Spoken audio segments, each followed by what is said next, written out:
Assistant State's Attorney Ashley Romito, Patrick Canale, State's Attorney, and Randy Fries here on behalf of the people. Both defendants are here with their counsels. All right, we're here for closing arguments. The court had invited the attorneys, not ordered, invited the attorneys to send demonstrative exhibits to the court regarding the rules of DCFS, which both sides have done. I would like to clarify something I said before, but I'll say it again.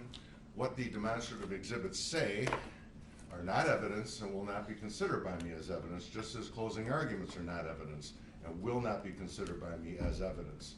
I am very capable of discerning what the facts are based on closing arguments and based on demonstrative exhibits. So I don't think we need to say any more about that. All right, State, are you ready? Yes, Judge. Please proceed. Thank you.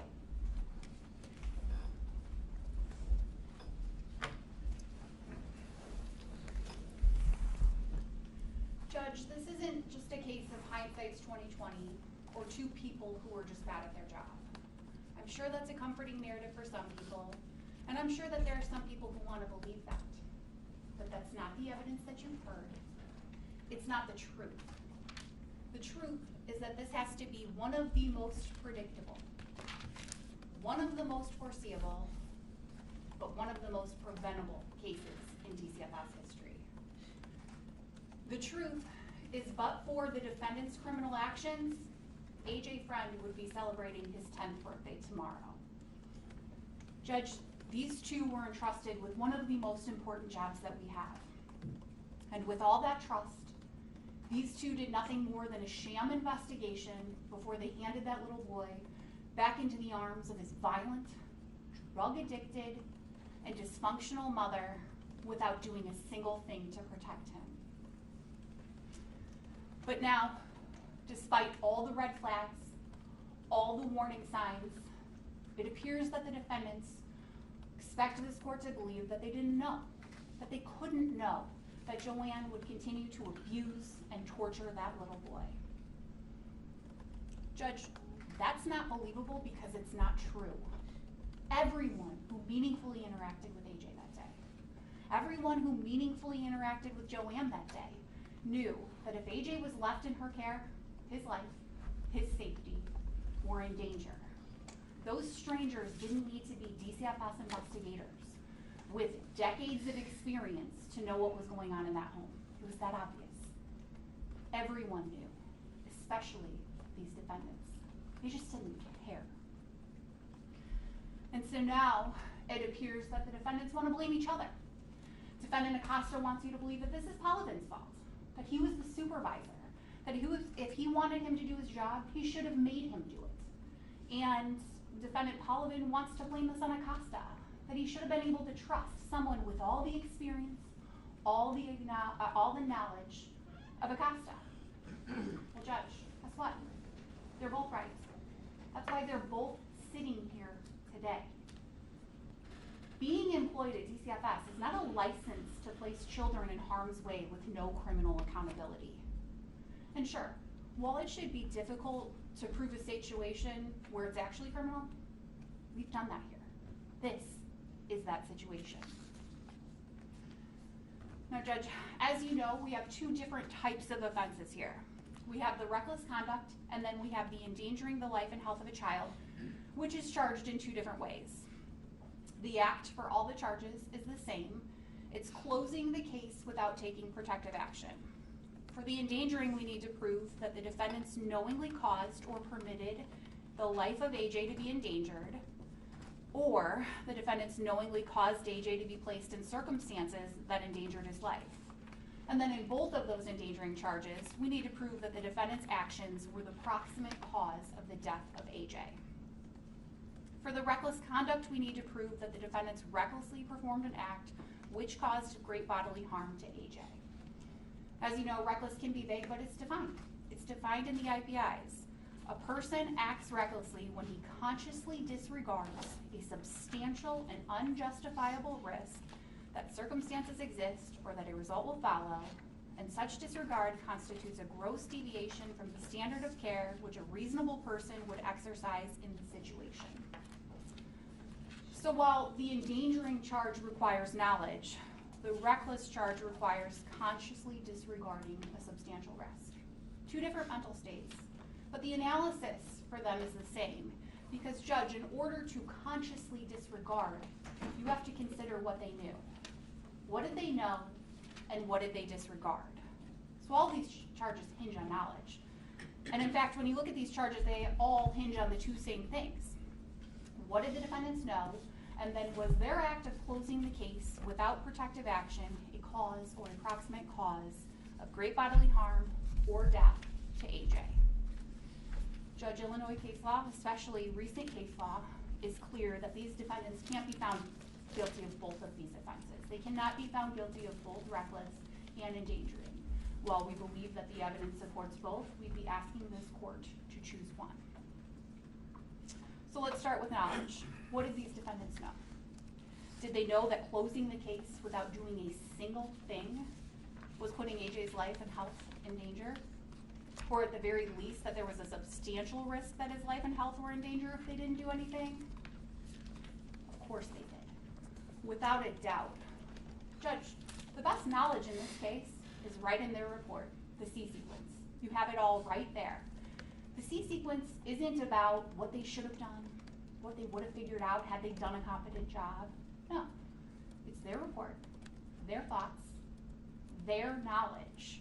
And so there's no disputing that whatever contained in that C sequence report, they knew. And Judge, I'd submit that the knowledge that's contained in that report is overwhelming. Let's start with the call floor worker report. Remember, that's a summary of the hotline call that Officer Shipaw made to DCFS that day. The call that she's mandated under the law to make. And as you can see, that's the first page of the report. And right at the top, you see the investigation ID number. And as you see, there's a C following a bunch of numbers. Judge, to any DCFS investigator, to any employee of DCFS, that's obvious that this is now a C sequence. And we know DCFS labels or numbers their investigations sequentially. So based on this, we know that there's at least 2 prior investigations into this family. And now let's take a look at the actual call floor worker report. That is the summary of the call that Officer Shipaw made. And there's plenty of information in there. What you're going to see right away is that a reporter observed a large bruise on AJ's hip towards the back. You see that Joanne is a former heroin addict and takes Suboxone and Adderall. You see that Daniel, her boyfriend, is also on Suboxone. And let's be clear, Suboxone isn't some antidepressant or some drug to make you feel better. That's the drug of drug addicts. And addicts as parents is risky. Mother called police stating that Daniel stole her prescription medication. It's a nice sign of dysfunction in the family. Joanne doesn't look good, and if she's clean, she likely hasn't been for very long. Now, Judge, remember, this is a call from a police officer, sworn police officer, somebody who deals with people under the influence daily in their job. And that police officer is saying, she's not clean. You also see that the officer is saying that the condition of the home was disgusting. The ceiling is falling down. The floor is torn up. The kids' bedrooms smell like feces, and there's dog urine on the floor. That is the home of 2 little boys, 3 and 5. And again, that's the description from a police officer who sees the wide spectrum of homes, clean to the worst. And she's saying it's disgusting. Then you see that they're talking about the bruise. Joanne's stating it's from the dog, but the officer's saying the bruise is not consistent with the dog. They don't believe her. They don't believe her so much so that they've taken the children into protective custody. The most drastic action a police officer could take in regards to children. Something Officer Shipaw told you she'd only done twice in her career, including this case. And then finally, you see that there's the prior case.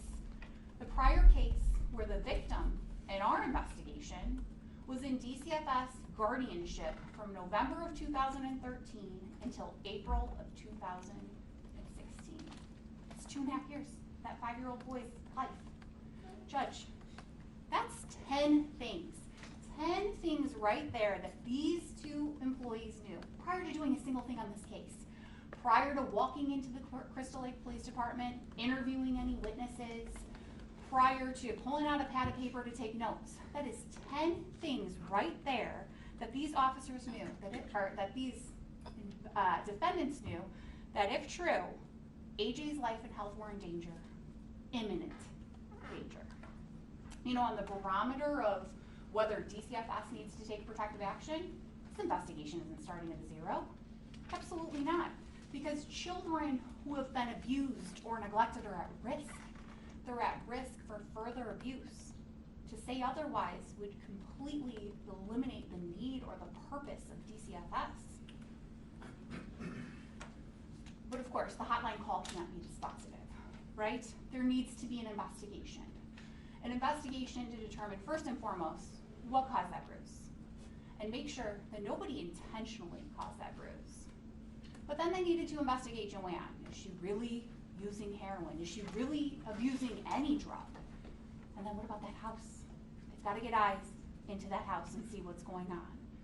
Because if any of those allegations were true, they needed to protect those little boys. That was their job. So let's look. What did the investigation prove? It proved that AJ had been abused and that he was in dire need of help, dire need of protection. That's as simple as it comes. Judge, first let's take a look at the picture of AJ. That's the picture from the C sequence report. It's not Officer Shippa's pictures, which you had, but it's the pictures that were contained in the C sequence. And I'm giving you those because these are the things that we can guarantee. You know without any doubt these defendants saw and that they knew about. Costa took this picture. So what does it show you? It shows you a 5-year-old little boy with a hideous, I'll use defendant Pollivan's word, nasty bruise all over that little body. It's a bruise that's in a place that shouldn't be bruised. Remember what Dr. Soder said? That's the safe zone. Bruises that are found there aren't usually accidental. And what most telling is that that bruise isn't from a dog. There's no paw marks, there's no scratch marks. No, that is a bruise wrapping around that little body. That is absolutely not from a dog. And then you have this picture. Again, not Officer Shippa's pictures, which nobody bothered to collect.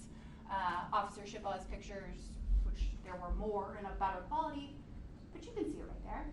Look at that little face. Look at the bruise over the right eye. You can see a bruise on the left side as well as some swelling. You can see the abrasion on the lip, a little bit of a dot on the nose. Judge, what did these pictures prove? What did meeting with AJ prove? That this was a battered little boy.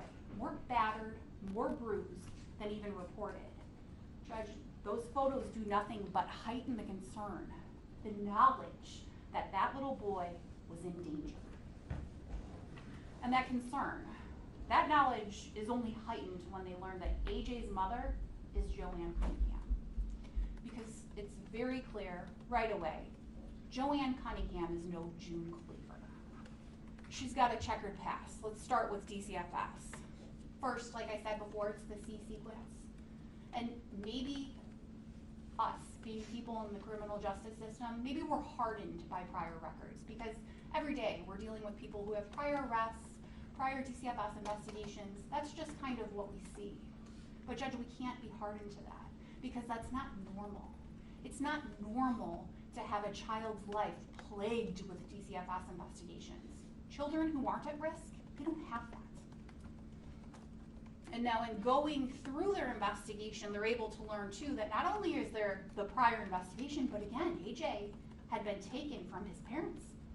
He had been ripped away from his own parents. And through that investigation, they're able to learn a little bit about why. Not because they got the A sequence report, which they were required to do. Not because they talked to the A sequence caseworker or even asked Joanne or Drew about it, but because it was in the B sequence. And if you recall, during Defendant Acosta's examination of Ms. Rosica, they were adamant. He'd read it. They're adamant in their demonstrative exhibit. He's read that B sequence. So let's talk about what that B sequence establishes. I don't know that we'll be able to see it much here. Here we go. Reporter states that both Joanne and the baby are positive for opiates and benzos. Nursing staff believe they detect fresh track marks on Joanne. Joanne, as typical, you'll see that, denies heroin use during her pregnancy. And finally, there's no prenatal care during this pregnancy. You'll also see, and it's going to be a little bit more difficult to see, but it's within the B sequence, that the B sequence caseworker bothered to meet with the A sequence caseworker. And you see that that A sequence caseworker reports that the case had been open for a long time and that Joanne had an opiate addiction. You hear that while the case is pending, while Joanne is fighting to prove that she's a fit parent, that she's a capable parent, she's using heroin, and she overdoses on heroin again. And it's found in some hospital, which again, seems to be a theme for Ms. Cunningham.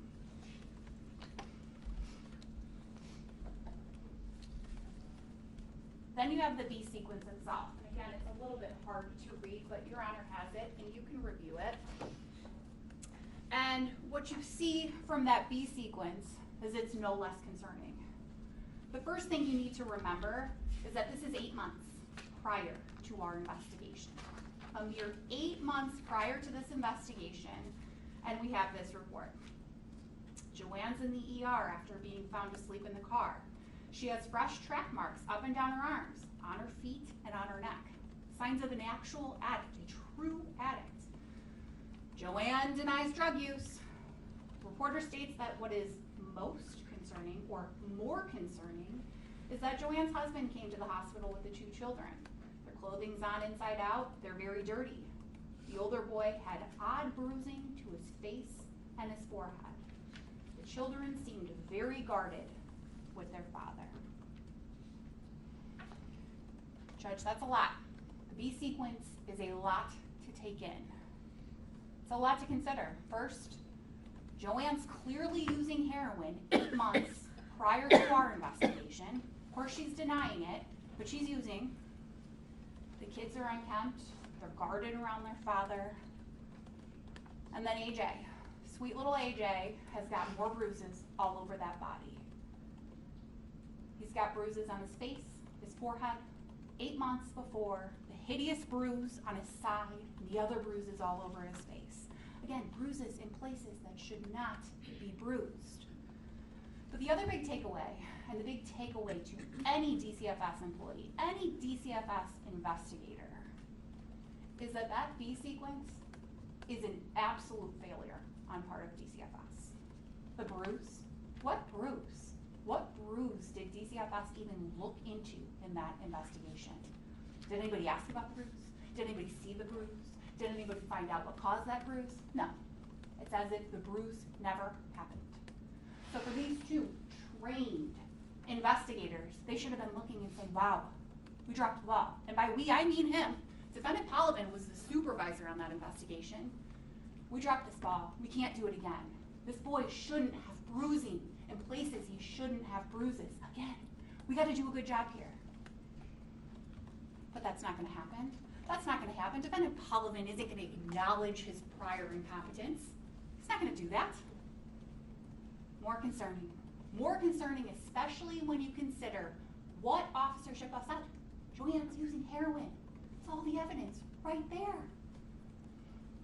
Doesn't stop there though, because you'll see, again, there are other DCFS investigations.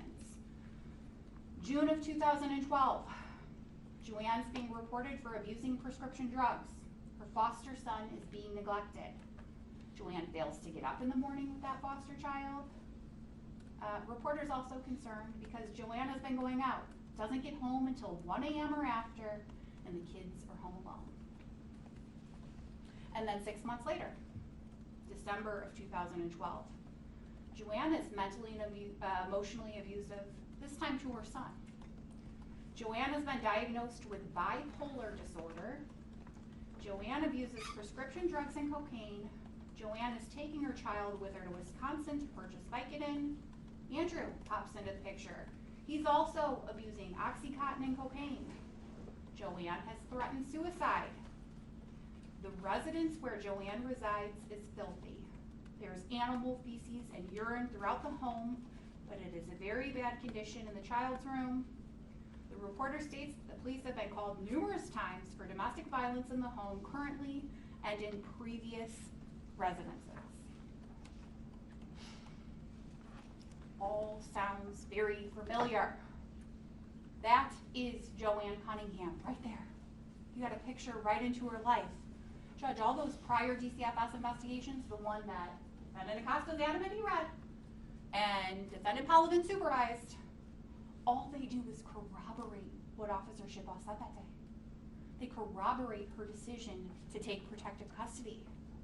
AJ is in danger. Joanne has no business with him. And you have to remember, Joanne's past isn't just with DCFS. She's got a criminal history. That's in the C sequence. They pulled the leads. And in there, you have a retail theft, domestic battery, and then an arrest for battery 6 months prior to our investigation. So during an investigation where we're trying to determine if a mother physically abused her child, they learned 6 months before she beat somebody else up. Judge, she's violent. Violent parents are a risk. Their children are at risk, a substantial risk. And then, Judge, they meet her. They interact with her. During that investigation, there's a brief, scant interview with her, and nothing about that interview should have left anybody feeling any more comfortable, because during that limited interview, all we learned is Joanne's a liar. She'll lie about everything. First, it starts with her changing story about the bruise. You recall, she initially tells Officer Shipaw, no idea, haven't seen it. Wow, what's that? I mean, you saw that bruise. You're telling me that a mother didn't notice that bruise on her 5-year-old little boy? You're telling me that that 5-year-old little boy didn't complain about that bruise? Clearly, it would have provoked some sort of response, tears or something out of that child. And it's such an unbelievable story because Joanne quickly changes it. She knows. The officer isn't buying it. And so then it changes. And it changes to, Lucy did it. Lucy did that to you, right? She leans over, she puts those words into her little 5-year-old's mouth.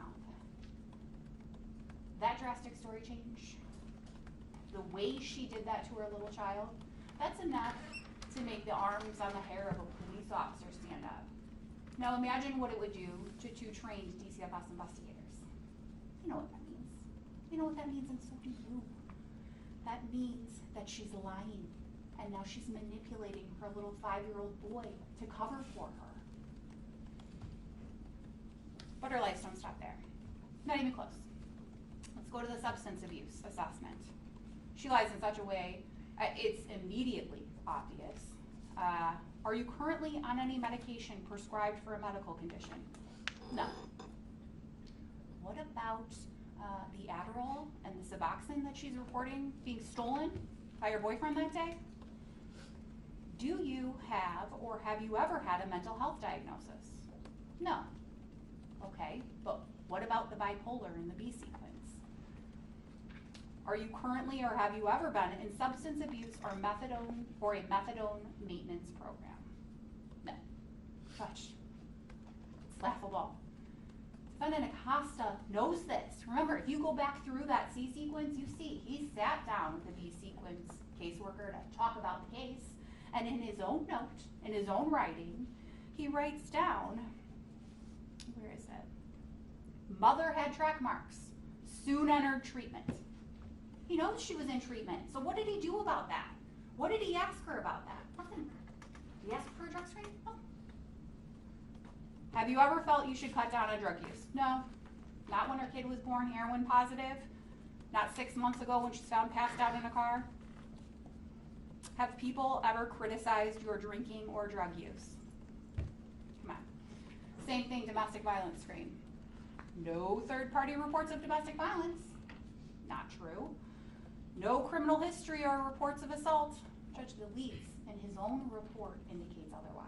Shows her arrest in 2013 for domestic battery and the arrest in July of 2018. Judge, the only thing that these defendants learned from their scant, short, pathetic interview of Ms. Cunningham is that she's a liar. A liar that would do whatever she could to protect herself and her own well-being. Not her children, but her own well-being. AJ needed help. That's obvious. That didn't matter to these two, because these two were just looking for the easy way out. The easy way to close the file and move on. But despite their wishes, the investigation takes a turn, quite a turn, because AJ's sent to the hospital. Nobody really knows why. He certainly should have gone to Merit, but that's for another day. Because when he gets to the hospital, he's outside of Joanne's presence. His little brother's not sitting next to him. When he feels comfortable and when he feels safe, he opens up. He gives them a tiny, small glimpse into his horrible little life. We know that defendant Acosta knows about that because in his numerous phone calls with Dr. Shannon, not that they're all documented, but right there. Maybe someone hit me with a belt. Maybe mommy didn't mean to hurt me. Judge, the inquiry into knowledge should be over right there. The knowledge is right there. It's right there. In defendant Acosta's own words, same thing that defendant Polovin reviewed, the same thing that suspiciously disappears from that report as you continue to read on when they're discussing the evidence in the case, the things that are inculpatory and exculpatory. You'll never see that again. But Judge, it's right there. They knew. They knew he was in danger. That is a 5-year-old little boy, powerless, outmatched, and he's in need of help. Now, seems to be that the defense would like you to just throw out that statement. That's not reliable. You can't trust that. He'd already been interviewed so many times that day. Forget about that. It didn't happen. Well, Judge, you know that's not how children work. You know interviewing a child isn't like interviewing an adult. You need to build a rapport. You need to build trust. The child needs to feel safe. It's also not uncommon for a child to protect their abuser, especially a parent. So Judge, it's not surprising when you consider those other interviews why he didn't talk. He wasn't comfortable, he wasn't safe. That's why he needed to go to the Child Advocacy Center. Go back to the first, and we'll call it an interview. Officer Shippa's in the kitchen. Mom's right next to him. What happened, AJ? And AJ doesn't even really respond because it's his mom putting the words in his mouth. And then he's again interviewed by Officer Shippa at the police department.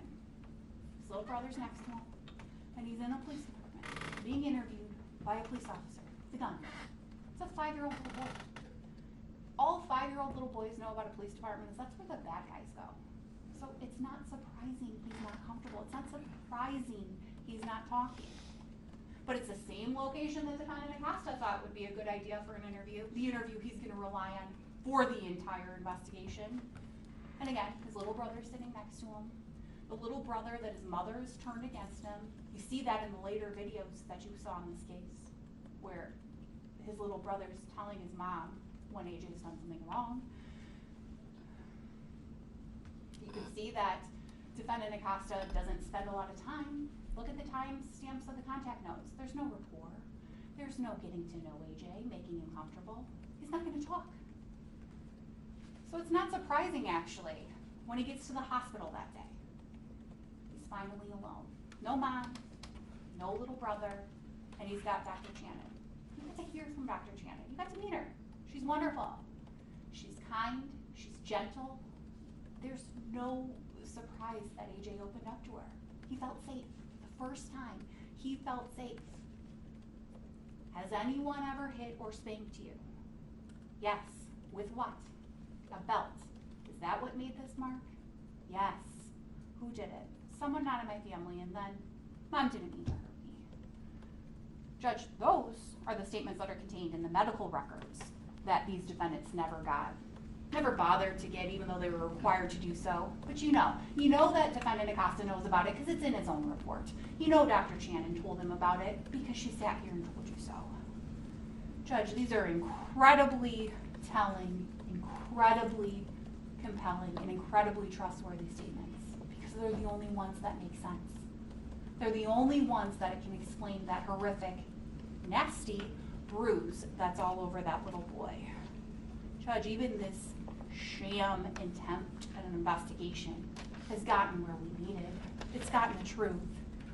There was a risk, a substantial risk, that AJ was in danger. These two knew that. They just didn't care. They didn't care because it meant more work. And gosh, Judge, Christmas was a week away. They'd have to refer this case to the CAC. That's a phone call. And then go to the interview. They'd have to send it to Merit because, again, Dr. Channon asked for both of those things, and that's what the P300s require. But gosh, Merit is an hour away each way. They'd have to reach out to the state's attorney's office, get Miss Almeida a statement of facts. She might want follow-up, and she might want them to testify in court. This just wasn't going to happen. This case, that little boy, that wasn't worth their time. That wasn't worth their time. But that doesn't mean they didn't know. They just didn't care. They had the knowledge. Both of them did. Now, the last thing that I think is important to consider when you're considering knowledge is the P300s. And Judge, I know that you sat here for days and heard all about the P300s. You've seen our demonstrative exhibits. I'm not going to belabor them. But I do think it's important to consider, what do they prove in this case? And in this case, they prove knowledge. Because the P300s tell investigators and their supervisors what type of information they need to get, that they need to consider and assess when they're conducting an investigation and when they're making critical decisions about a child's safety. And in this case, these defendants knew, without a doubt, that they hadn't even come close to complying with them. They knew that they had unanswered questions, unanswered issues. They knew what they didn't know. Because based on P300s, they knew about Merit, they knew about the CAC, they knew that they were required to find out what those people would have said about this case. They knew they needed to get the mental health records, the substance abuse records of Joanne and Drew, and they needed to review them. They needed to know what they said, and they knew they had. They knew they needed to reach out to law enforcement. They needed to get all of the prior police reports. They needed to figure out, is this just like a one-off incident with this family, or are they a family in crisis? Judge, they knew all this. They knew all of these things that they were required to do to accurately and safely assess the health and safety of AJ. They just knew they hadn't done it. They knew they were taking a risk, a substantial risk, by conducting a minimal investigation and then placing that little boy back into the home, back into the care of his mother, without doing a single thing to protect him. They didn't care because it was clearly more work. And you know that because, Judge, you don't have to wonder what that investigation would have looked like, what type of evidence a proper P300 investigation would have given you. It's all there. All those binders that you got into evidence. It's all right there. It's all the witnesses you heard from, the people from Merit, the people from the CAC. You have it. Compare all those things to the C sequence. 71 pages. It's a total of 71 pages when you count a few administrative attachments. Compare that to all the binders. That is hundreds of pages that they were required to get. And they didn't, because it was too much time, too much work. But Judge, even absent that work, that doesn't change the fact that they knew that AJ was in danger. There is still overwhelming evidence that AJ was in danger. We have proven the knowledge element, especially in regards to the endangering. In regards to the reckless conduct, we need to still establish, or you need to consider, whether a reasonable person would have acted the way that they did. The answer to that is clearly no. Immediately, no. That's obvious. Reasonable people, reasonable DCFS employees don't gamble with the life and safety of little boys. They don't play Russian roulette with a 5-year-old's life. They don't. They don't. Common sense tells you that, and so do the P300s. Because the P300s are written proof of what other DCFS investigators would do, what they're required to do. Those reasonable DCFS investigators, they follow the P300s. Judge, I don't want to belabor the P300s. I'm not going to, but I would just direct you. Consider the one about protective custody. I know you read it in our demonstrative exhibit. It's been in at trial, but remember that. These defendants had no business letting protective custody lapse. That was a fatal decision right there. Judge, under the P300s, when a law enforcement officer takes protective custody, there is certain criteria they have to rule out prior to returning that child home. They didn't do it. Not a single thing. Judge, we've proven the knowledge. So now the remaining issue in regards to both charges is causation. And Judge, the testimony is clear, the law is clear.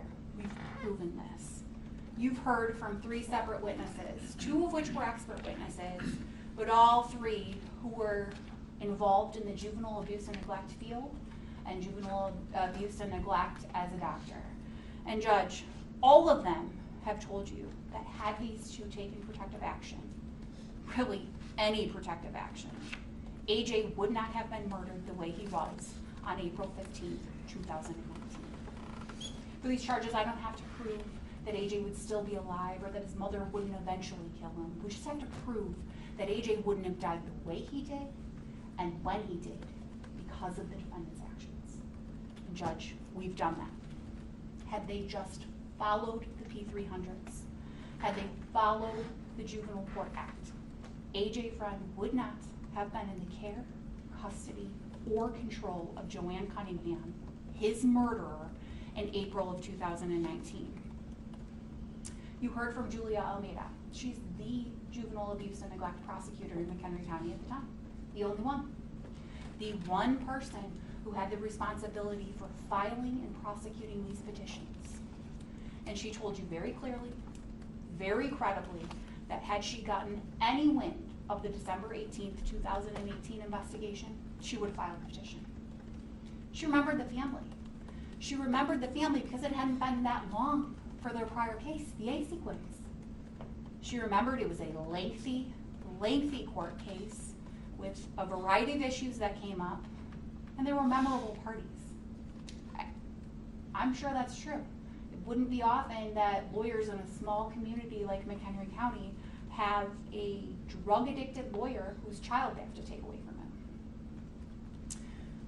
And remember what she told you. You had me at heroin. It's funny when you think about it and the Jerry Maguire reference, but it's not funny when you think about what she's saying. What she's saying is that heroin addicts, really any drug users, are at a risk for abusing and neglecting their children. Their children are at risk, a significant risk. Judge, and then you consider somebody like Joanne Cunningham, somebody with the history of Joanne Cunningham, her heroin history. That's a history that's been spanning all the way back to 2012. Couple that with the allegations of physical abuse, not once, but twice, to a 5-year-old little boy. You can't forget the house. Everybody forgets the house, but the condition of that house is truly a sign of what's going on within that family. Ms. Almeida would have no choice but to file a petition. Of course she would file a petition. And it's like what she and Ms. Wells told you. Judge, this isn't going to be a case where a safety plan is going to cut it. This isn't going to be a case where we're just going to hope and trust that Joanne figures it out or works her way through whatever's going on. No, based on that prior court case, the prior case where the court took its most drastic measure, taking a child from its parents, and then ordering the full menu of services and treatment and supervision for years, all that didn't work. All of that didn't work because they're back there just a couple years later. They can't start at less. They wouldn't start at less. AJ wouldn't have gone home. He would not have been in that home. It's that simple. Judge, that is a whole courtroom, a whole court system designed to just protect these children. And no judge, no prosecutor is going to take that risk. They're just not going to. And even if they did, even if you think maybe AJ would have gotten home in the few months before he's killed, you heard about what would have happened. There would have been protective orders, measures in place. You heard about the eyes and the ears.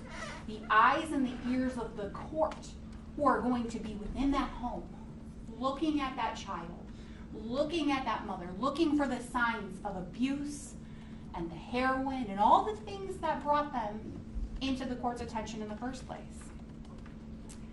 And Judge, that would have been critical, crucial, life-saving, because like Dr. Soder told you, child abuse escalates. Child abuse by nature escalates, and it was certainly escalating in this case. You have the December 18th bruise on the torso and bruising on the face. About a month later, in the Dropbox videos from Joanne's account, big bruise, big knot on his forehead. And then March 4th, the video that I think Mr. Canale, when we started, said, it's gonna haunt you for the rest of your life. It's no lie.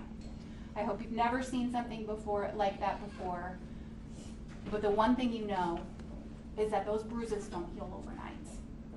They're not just gonna go away. There's going to be signs, evidence of that attack for days, weeks to come. And you know that because you can see them in the final videos at the end of April. That's why AJ's wearing the hat in church at the end of April, to cover up that evidence, to cover up those marks. Child abuse escalates, that's what Dr. Soder told you, but as much as it escalates, it can be stopped. And that's exactly what the eyes and the ears of the court would have done.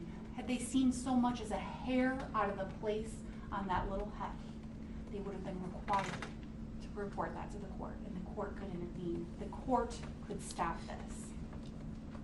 Judge, we have proven causation. AJ's continued abuse was absolutely foreseeable, both when these defendants relinquished protective custody and then when they ultimately closed the case without taking any protective action. Both of those affirmative actions were a cause in the natural or the probable sequence that caused AJ's death. And to suggest otherwise would mean that there's no point to DCFS. And that's not true. They're an important, critical organization. Before we wrap up, I just want to focus on Defendant Paladin for a second. I think we've lumped the two of these defendants together for a lot of this trial, and even in this argument. And so I think it's important to identify his role. Sure, Defendant Acosta was the investigator here. Under the P300s, he's the one who's required to get the reports, interview everybody, gather the records, make the referrals. But under the P300s, Defendant Paladin was the one who was ultimately responsible for this investigation. He was ultimately responsible for making sure that this investigation was completed and that it complied with the P300s. He was also ultimately responsible for making decisions regarding the safety of the children of this investigation. And as the supervisor, it was his responsibility to make sure that something like this didn't happen. This was his job. He didn't just get to blindly trust anything Defendant Acosta said or co-sign whatever Acosta did. And you know that because what would be the point of his job? Judge, if he wants you to believe then that Acosta is just some rogue employee who's not doing what he's told to do or required to do, then it's his job to intervene. He's the only person in this case who had the ability, but more importantly, the responsibility to make sure that this didn't happen. Because remember, protective custody doesn't lapse without Paladin agreeing to it. Investigation isn't closed until Paladin agrees to it. Put very simply, AJ isn't killed without Paladin closing that case without doing a single thing to protect him. Defendant Paladin is just as much to blame. Judge, we've proven this case. We've proven these charges. This was not about two people who were just bad at their job. On December 18th, 2018, AJ Freund was a brave little boy. He gathered his courage and he placed his trust in a stranger that day. He told her the truth. He gave her a small, tiny glimpse into the house of horrors, the hell that he had been living in. But unfortunately, and fatally for AJ, he had the two DCFS investigators who couldn't have cared less. Hold them accountable. Thank you, State. Ms. Lee?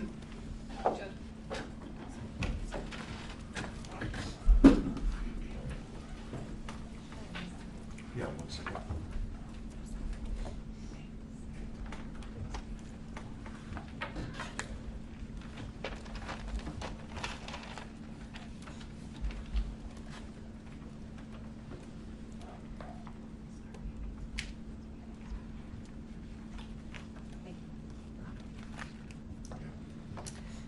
There is a distinction between retrospect and hindsight.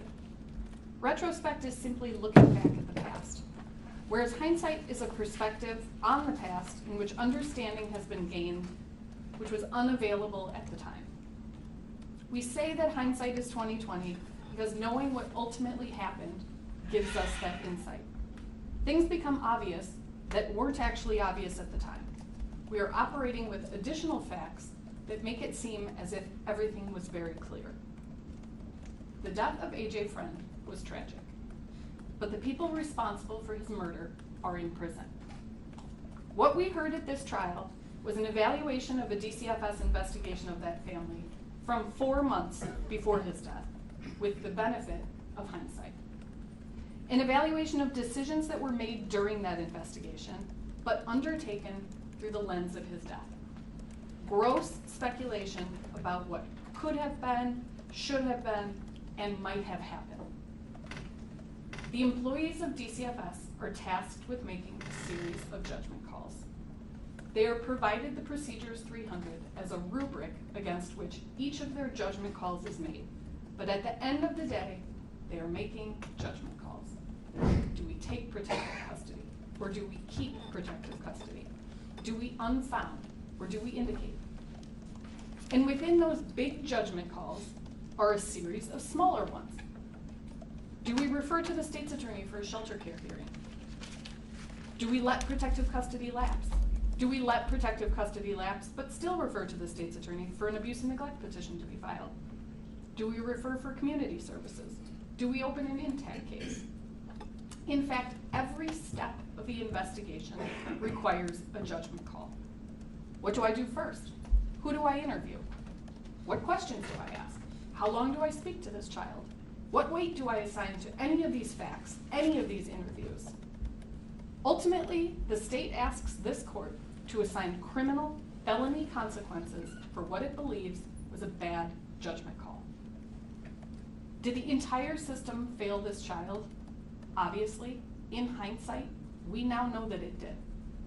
But assigning criminal responsibility for that failing to these two defendants only is unreasonable and terrible scapegoating.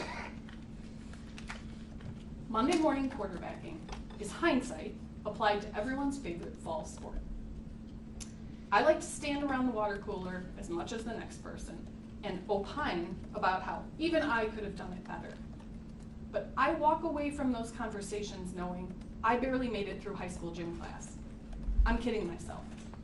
I couldn't have done it better. I would, of course, have no idea what I was doing. I, like everyone else engaging in this next day review, am kidding myself. And the state, in its analysis and criticism of the defendant's December 2018 actions, is just as unrealistic.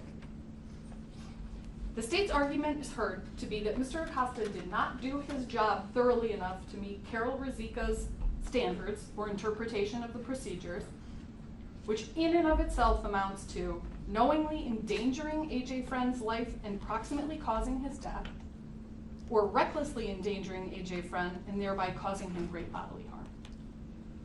So let's take a look at what was actually introduced at the trial, how it relates to the investigation, and more specifically, how all of it fails to prove what the state claims that it did. We heard the testimony of Officer Shipbaugh, Officer Shipbaugh testified to what she did do when she encountered this family in December of 2018. I would submit to you that much of her testimony was revisionist history, couched to minimize her own role. She claimed that the boys were only in pull-ups and t-shirts when she encountered the family at Taco Bell, but she acknowledged that she'd made no such report to the hotline when she made the initial DCFS report. She claimed that when they were back at the boys' home and the boys were getting dressed, they searched the house high and low for AJ's shoes and just couldn't find him. They had to take him to the department with no shoes on. But State's Exhibit B1, a full body picture of AJ in the lobby of the police department, clearly shows he's wearing his shoes. Officer Shipbaugh claimed that in her initial interview of AJ, Joanne leaned down and whispered to AJ. Her testimony was tearful and very specific. The hair on her arms stood up when it happened.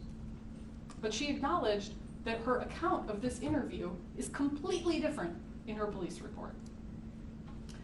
But notwithstanding the rose-colored version of her involvement that we received in her testimony, she also testified to what she did not do. The officer did not refer AJ for an interview at the Child Advocacy Center. She did not arrest Joanne for domestic battery. She did not seek those charges. She did not seek a warrant for those charges. She did not make any effort to object to the DCFS decision to let protective custody lapse. She did not make any effort to object to or to appeal the DCFS decision to unfound. She did not even extend her investigation. She acknowledged she was aware she could maintain a parallel investigation. She did not. She claimed to have been undertaking an investigation of Joanne for domestic battery on December 18th, 2018, but her own investigation of that bruise amounts to 2 attempts to interview the child about the injury, and that's it. Ultimately, she charged Joanne with driving on a suspended license, processed her, released her, and was done. We heard the testimony of Dr. Channon, the emergency room physician who examined AJ on December 18th, 2018. I would submit to you that Dr. Channon engaged in her own attempts at revisionist history. She denied speaking to Drew Freund that night at the emergency room, but then acknowledged that her own charting contains the quote, "discussed with kids and dad, okay for discharge with them, no red flags." She volunteered a bunch of information for the very first time about having independent information about the family and about Daniel Nowicki as a result of some different emergency room incident and treatment of Mr. Nowicki. But then she acknowledges that she didn't and wouldn't and couldn't have disclosed that information to anyone, including Mr. Acosta, because HIPAA precluded it. In any event, we heard her testimony and heard her explain her examination of AJ's bruise. The state's argument about the purported injuries to AJ that are visible on his face in the picture from December 18th of 2018 are curious, given that the doctor who actually examined him didn't identify those same purported injuries. The doctor specifically testified to her diagnosis and opinions. She identified a mark on his lip, a mark on his ankle, and the bruise on his trunk. She said that AJ was in no pain or distress. She described the injury to his trunk as mild, which she defined as meaning it required observation but no intervention. She also testified that AJ's mother was appropriate with the kids, that she had plenty of time to observe them, and that the kids were comfortable around her. That was essentially the end of the relevant evidence offered by the state. Following the 2 witnesses who had first-hand knowledge of what occurred in December of 2018 and the state's purported expert that I'll talk about in a minute, all of the other witnesses offered nothing but speculation, nothing that supports the state's prosecution. Dr. Davis, Shannon Kruger, and Dr. Soder all testified. The state offered the testimony of perhaps the 3 most preeminent child abuse specialists in the state. Doctors and a nurse who have dedicated nearly their entire careers and education to this specialty, who have the most advanced training in abuse detection. It was impressive testimony, but not a standard that we can possibly be holding these defendants to. They're not doctors and a nurse. They're not board certified in child abuse detection. And what exactly did each of these medical professionals say? Dr. Davis offered perhaps the most careful, guarded, deliberate testimony. He looked at the pictures of the injury to AJ from December of 2018 and indicated only that it would have caused him concern for non-accidental trauma. He testified he cannot determine that it was child abuse, he cannot determine that it's highly suspicious for child abuse or even likely child abuse, only that it would have caused him concern for non-accidental trauma. Shannon Kruger testified that she runs the Merit program, and that had she been sent photographs of AJ in December of 2018, she would have accepted the referral and gotten him in. Respectfully, her testimony offered nearly 5 years after the subject in investigation and 4.5 years after the boy's death. Knowing that he was murdered by his parents, what could she possibly say in hindsight about what she would have done? Dr. Soder testified about her review of the case file. Importantly, she acknowledged that she reviewed a number of documents, including a full reading of the Inspector General report. The Inspector General report, which was prepared after the IG's full investigation of AJ's death. She also indicated that she reviewed the autopsy report and the videos that were unearthed from Joanne's phone following AJ's death. Using all of that information, in the benefit of hindsight, Dr. Soder testified to risk factors for child abuse, her opinions about the December 2018 bruising on AJ, her review of the March 2018 videos, and her concern that the abuse was escalating at that time, March of 2018, because AJ appears skinnier and his head is shaved. Dr. Soder offered her opinion about bruising on AJ's face in the March 2018 crib video. She was asked about still photographs taken from 2 other videos, one of AJ in his kitchen and one of AJ in the car with his mother and brother. Those are videos that Detective Idle testified about and guessed had been taken in January of 2019. Dr. Soder offered testimony concluding that there was a small bruise over AJ's eye in the car video, which she said you can see more clearly in the kitchen video, or in the still photographs taken purportedly from those videos. The court has the videos and has viewed them and is capable of reviewing them critically. I would submit to you that it is nearly impossible to determine from the very brief glimpses of AJ in both of those videos that there is bruising or anything else to be found. And I would ask that you critically examine the testimony of an abuse expert who did not ever physically examine AJ Freund. Not in 2018, not in 2019. She viewed the same videos that are available to the court and offered clear, definite testimony about a specific small bruise. Certainly, we know why the state is going to such stretches to try and establish that a small bruise may have been on AJ in a video that may have been taken in January of 2019.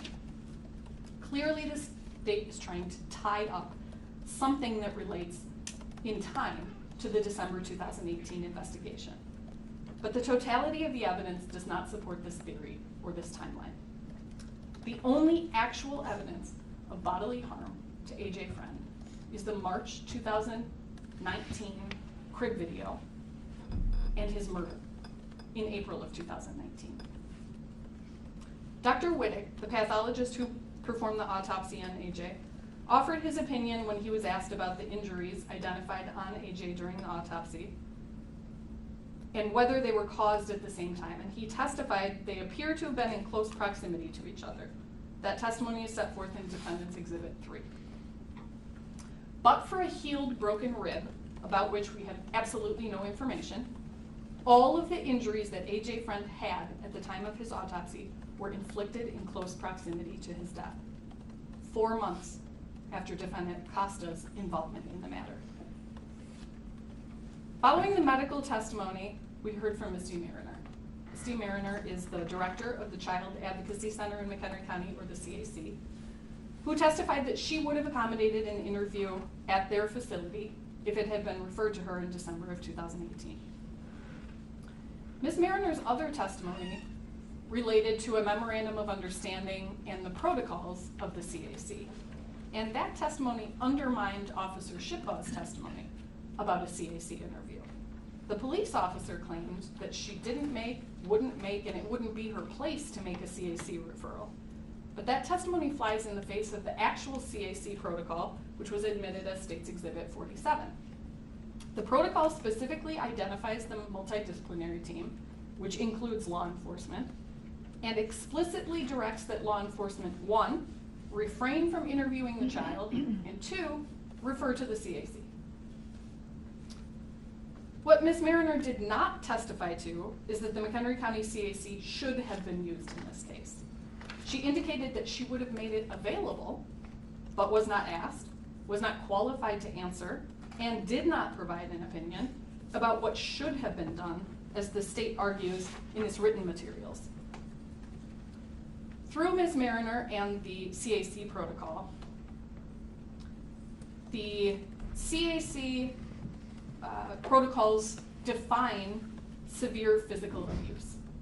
And Ms. Mariner testified that pursuant to that protocol, severe physical abuse is defined as usually including a significant injury that requires emergency room treatment or hospitalization. The state in its written materials is heard to argue that AJ's December 2018 bruise qualified because it required emergency room treatment, which was obtained at the behest of Mr. Acosta. This argument is clearly disingenuous. The procedures required a medical evaluation. Joanne was directed to get a medical evaluation and elected to go to urgent care or the emergency room. The injury did not require emergency room treatment, and this should be unrefuted given that the state's own medical witnesses, including Dr. Channon, explicitly testified that the bruise did not require emergency treatment. Ultimately, Ms. Mariner's testimony explicitly was that on its face, this case did not constitute a serious harm case.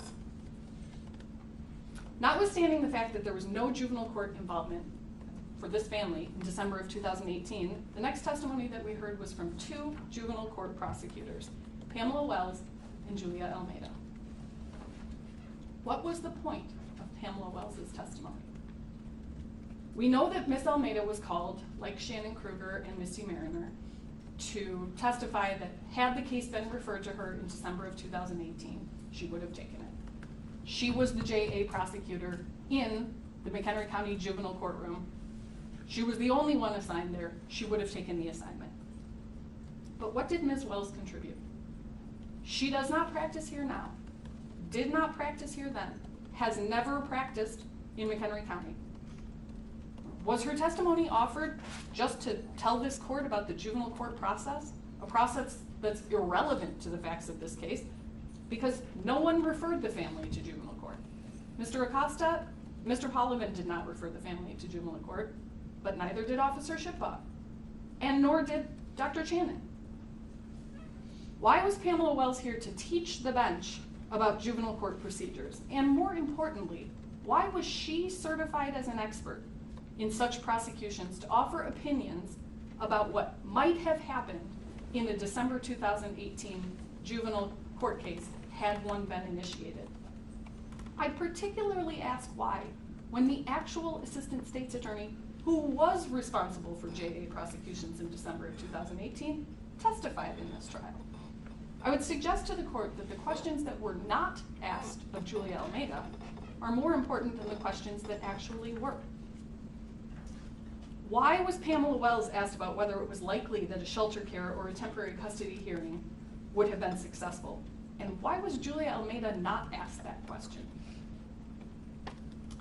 Dr. Davis, Shannon Kruger, Dr. Soder, Misty Mariner, Pamela Wells, and Julia Almeida were all here to speculate. To speculate about what could have, should have, and might have happened in December of 2018. And all of their opinions were offered with the benefit of hindsight. Ultimately, all of this speculation was offered relative to opinion testimony about what could have been done in the December 2018 investigation. The state's case largely revolved around its purported DCFS expert, Carol Ruzicka. I say purported expert because we all sat through her testimony. Notwithstanding her education, her training, her 30+ years with the department, and certification by this court as an expert in DCFS procedures, she didn't demonstrate any expertise. The very way that she was questioned on direct undermines her credibility as an expert witness. Mr. Keneally did 90% of the talking. Leading question, answer yes. Another leading question, answer yes. I would submit to you that Ms. Ruzicka didn't even know when she was supposed to not agree with Mr. Keneally, as was evidenced by her answer to the question about Christmas. On cross, Ms. Ruzicka was asked about whether she took the defendant's caseloads into account in reviewing their conduct, and she said that she had not. On redirect, Mr. Keneally incredulously, almost tongue-in-cheek, asked whether she had taken into account that Christmas was coming, since it was mid-December. Not recognizing his sarcasm, Ms. Ruzicka emphatically stated that she had taken it into account. The state today has the audacity to suggest that somehow Christmas was on the radar of the defendants. The only people that put Christmas at issue are the state's attorney asking the question and the purported expert witness who didn't know how to answer it. The state's direct examination about the police reports further illustrates the problems with Ms. Ruzicka's testimony altogether. Nearly all of Ms. Ruzicka's testimony was actually Mr. Keneally's. He would do a bunch of talking or read a procedure into the record, and she would answer yes. This was true with the police reports. There were specific police reports identified in the state's demonstrative exhibit used at trial. All of the police reports were the subject of significant pretrial litigation in this case, and the sum of the expert's testimony about police reports was yes. 5 times, yes. Notwithstanding the state's introduction of 19 police reports, as exhibits 1 through 19, Ms. Ruzicka was asked about only 5. And the specific questions that she was asked about the police reports were useless. Question, look at this report, relevant? Answer, yes. Look at this report, relevant? Answer, yes. Over and over, 5 times. Identifying exhibits 2, 14, 15, 16, and 17. 0 questions about why. Absolutely no questions to their retained expert, who at the time of her testimony had been paid almost $10,000 for her opinions about why the documents would be relevant. And this is significant because without any information about why, I would submit to you that they're not relevant. The state points to, look at all the information in the binders, but what did we actually hear about the information in the binders? It begs the question why the state sought admission of exhibits 1, 3, 4, 5, 6, 7, 8, 9, 10, 11, 12, 13, 18, and 19 at all. All of the pretrial litigation relative to these exhibits was that they were not being offered for hearsay purposes, only for non-hearsay purposes to the extent that they were relevant to the investigation. They should have been obtained because they were relevant. The investigators should have known about them. Relevant because someone was going to tell us how they were related to the December 2018 investigation, particularly taking into account that 9 of them are from before when AJ was born. But the state's retained expert wasn't asked about 14 of the 19. In the 5 that she was asked about, she offered no actual information, and certainly no information that would give us a glimmer of their relevance. Ultimately, what does Carol Ruzicka's testimony amount to in total? Her opinion that the defendant, in investigating an abuse and a neglect allegation in December 2018 relative to AJ Freund, did not comply with the Procedures 300. So how reasonable is that opinion?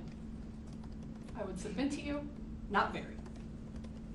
In totality, Ms. Ruzicka's expectations, and by extension the state's, of the investigation are simply unrealistic. They are unrealistic taking into account common sense. They are unrealistic taking into account what the caseloads look like for the Woodstock Field Office and the defendants specifically. They are unrealistic given the finite resources available. And they are unrealistic given the information that the defendants actually had at the time. Ms. Ruzicka's expectations of the investigative report are at best inconsistent, but most decidedly wildly unrealistic. She acknowledged that the procedures explicitly direct that contact notes are to be summaries. And certainly this is consistent with common sense. DCFS investigators are not court reporters. They're not taking video or audio recorded interviews. The B sequence and C sequence reports make clear that contact notes, the substance of the investigative report, are created after the fact. They're written after each of those steps is taken, sometimes hours later, but sometimes days later. Of course, the report is a summary. But a summary wasn't good enough for Ms. Ruzicka. And she went on to say that even though the procedures direct that the notes are to be a summary, there is an unwritten procedure that requires, quote, more. She in fact referred to it as a department mindset. And then she insisted, if it's not written, it didn't happen. But to suggest that it didn't happen because it's not verbatim set forth in a report asks everyone to check their common sense at the door. Certainly, if it isn't in the report, then Ms. Ruzicka didn't know about it, because all of her testimony was based upon a review of documents. She testified that she had absolutely no firsthand knowledge about the investigation at all. Though she was the regional administrator overseeing this office during the December 2018 investigation and in April 2019, at the time that AJ was murdered, Ms. Ruzicka clearly, adamantly denied any independent knowledge about anything related to the investigation. She testified that her knowledge about what investigatory steps were or were not taken was based entirely on her review of the C-sequence investigative report. Notwithstanding that she acknowledged it's clear that State's Exhibit 24, the C-sequence report, is not an accurate copy of the report as it existed in December of 2018 or January of 2019. And she continuously insisted in her testimony, if it's not written, then it didn't happen. And the state doubles down on this argument, at least in its written materials, citing specifically to Mr. Acosta's note about the B-sequence report. The state argues the defendant never read or reviewed it because there's no investigative note or supervisory note that specifically says that he did. We all know the C-sequence investigative note at issue says, confirm details of prior unfounded report. But when confronted with that language, Ms. Ruzicka insisted it did not mean the report had been read because the word read wasn't in the note. This is ludicrous. While I can appreciate that DCFS has 500 pages of procedures that attempt to direct every keystroke and action of its employees, there is a reasonableness standard. Lest we forget, we are in a criminal courtroom. These defendants are on trial for their freedom, and the standard cannot be forgotten or ignored. The state must prove its case beyond a reasonable doubt. And when we are debating ridiculous nuance, we are nowhere near proof beyond a reasonable doubt. When the questions are ones like, does confirmed details of report mean read the report? The state has simply not met its burden. Ms. Ruzicka was also inconsistent about her opinions of the content of the notes. She criticized some of them for having too little detail. She criticized others for having too much detail, suggesting that they really should have been broken down into individual notes. She criticized some because they showed that insufficient critical thinking skills were used. An example of these inconsistencies relates to the supervisor's waivers. Ms. Ruzicka's testimony about the role of a supervisor was clear. A supervisor is to supervise investigators, guide them, and ensure that they're performing all of the investigatory steps. This testimony is supported by the procedures that directs almost exactly that, and specifically says that only a supervisor can waive investigatory steps. And the system is practically put into effect by the department through its computer software, SACWIS, which requires the supervisor to waive investigatory steps by an automatic prompting system. And in fact, here, there were waivers sought and approved. The state is heard to argue that this is not true because they're intentionally ignoring the supervisory consult note. It's found at bait stamp page 198 of Exhibit 24, the C sequence, and indicates all waivers approved. But either because if it isn't written, it didn't happen, or because the note doesn't fit the state's narrative, or because it lacks the detail that Ms. Rosica insists has to be in there, the state insists it can't possibly mean that the waivers were in fact approved, even though that's exactly what it says. Ms. Rosica was also critical of parts of the C sequence report where she was flat out wrong. She adamantly testified that Mr. Acosta took no pictures, and then had to acknowledge that in fact there are pictures of AJ taken by Mr. Acosta and appended to the report. The expectations are unrealistic with respect to the CAC and the merit referrals. It's unrealistic to suggest that a CAC referral should have been made. A CAC referral is simply unlikely given only a bruise allegation because resources are limited. It is unrealistic to expect that in every single DCFS investigation, every available resource can be utilized. Missy Mariner's testimony aside, which establishes that the protocol does not identify a bruise as the basis for a CAC referral, it is sheer speculation to suggest that a CAC referral would have changed anything, that a CAC interview would have changed anything in this case. AJ, by the time Dr. Channon suggested a forensic interview, had been interviewed 6 times. Twice by Officer Shipbaugh, once by Mr. Acosta, once by Dr. Channon's nurse, and twice by Dr. Channon. The only time he made any inconsistent statement or strayed from what he had consistently told everyone across the board was in the doctor's second interview of him, where he reported in response to very specific questioning by her, maybe he was hit with a belt by someone who was not in his family. Maybe mom didn't mean to hurt him. By all accounts, AJ was happy, comfortable, talkative. He made no disclosure at any other time, and pursuant to Dr. Channon's testimony, he even went back to his original story about the bruise having been caused by the dog in her last interview of him. Taking all of that into consideration, it is wild speculation to suggest that we know a CAC referral would have disclosed anything. There is no reason to believe that a CAC interview would have yielded different results. Based upon the number of interviews he'd already given, it's also unrealistic to suggest that at that point, a CAC interview was viable. Even Carol Rosica testified, you just can't interview a kid that many times. And the court is familiar with the introduction of a child's hearsay statement, generally with 11510 evidence. A 7th interview of a child is just not reliable. A second medical opinion is likewise unrealistic. Just as with the CAC interview, it is unlikely to involve merit for a bruise. The Procedures 300, to which the state clings so tightly, doesn't even include a bruise allegation as a specific basis for a merit referral. Yes, the language in the procedure says including but not limited to. But it is simply not reasonable to expect that this very specialized, very valuable medical advocacy team can and will be used in every department investigation. There is a list of physical abuse cases provided for which their services are available and very specifically designed, and bruises are just not on it. The expectations generally are also unrealistic, taking into account the totality of circumstances that existed at the time.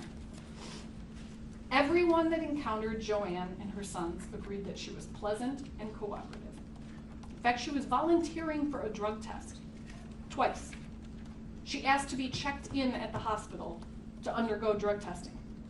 This is in sharp contrast to her behavior in March of 2018, when she flat out refused drug testing. Her physical appearance is also in sharp contrast to that she presented with in March of 2018.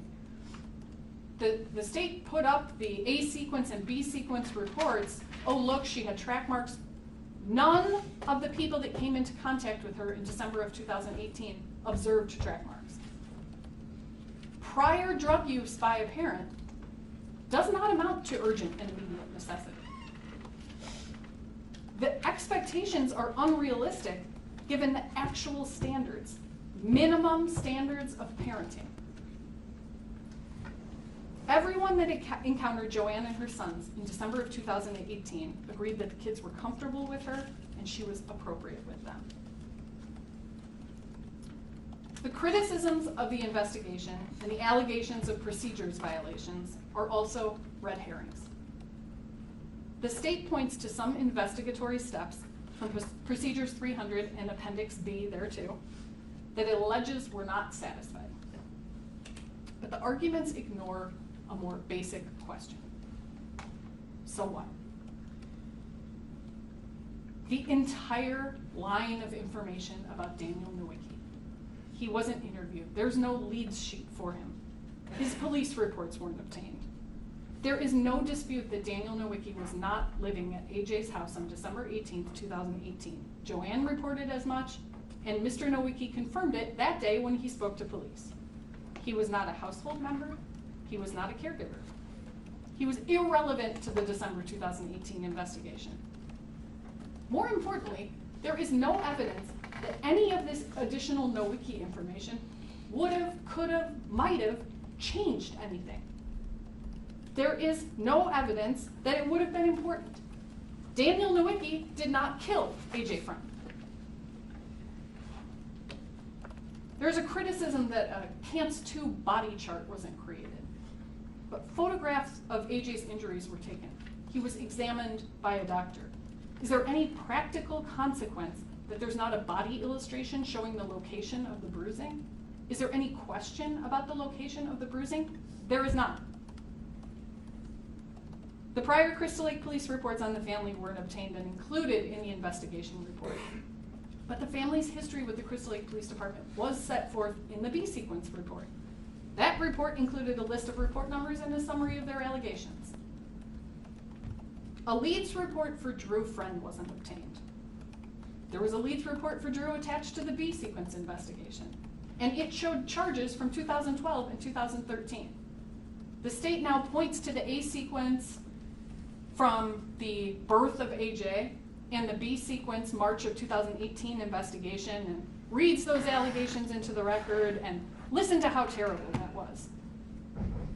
The A sequence resulted in full juvenile court involvement that closed successfully. AJ was returned to the home. The B sequence was unfounded. DCFS cannot operate under the standard, oh, well, where there's smoke, there's fire. It doesn't amount to urgent and immediate necessity. The fact that a family has a history with DCFS simply doesn't direct the kind of action that the state is pretending that it does. The alleged procedures violations are red herrings too, because there was widespread violations of mandates. The department in total, separate from the two defendants on trial, was violating mandates in December of 2018. Ms. Rosica acknowledged a federal consent decree that contains mandates including those related to the permissible number of investigations assigned to investigators or child protection specialists.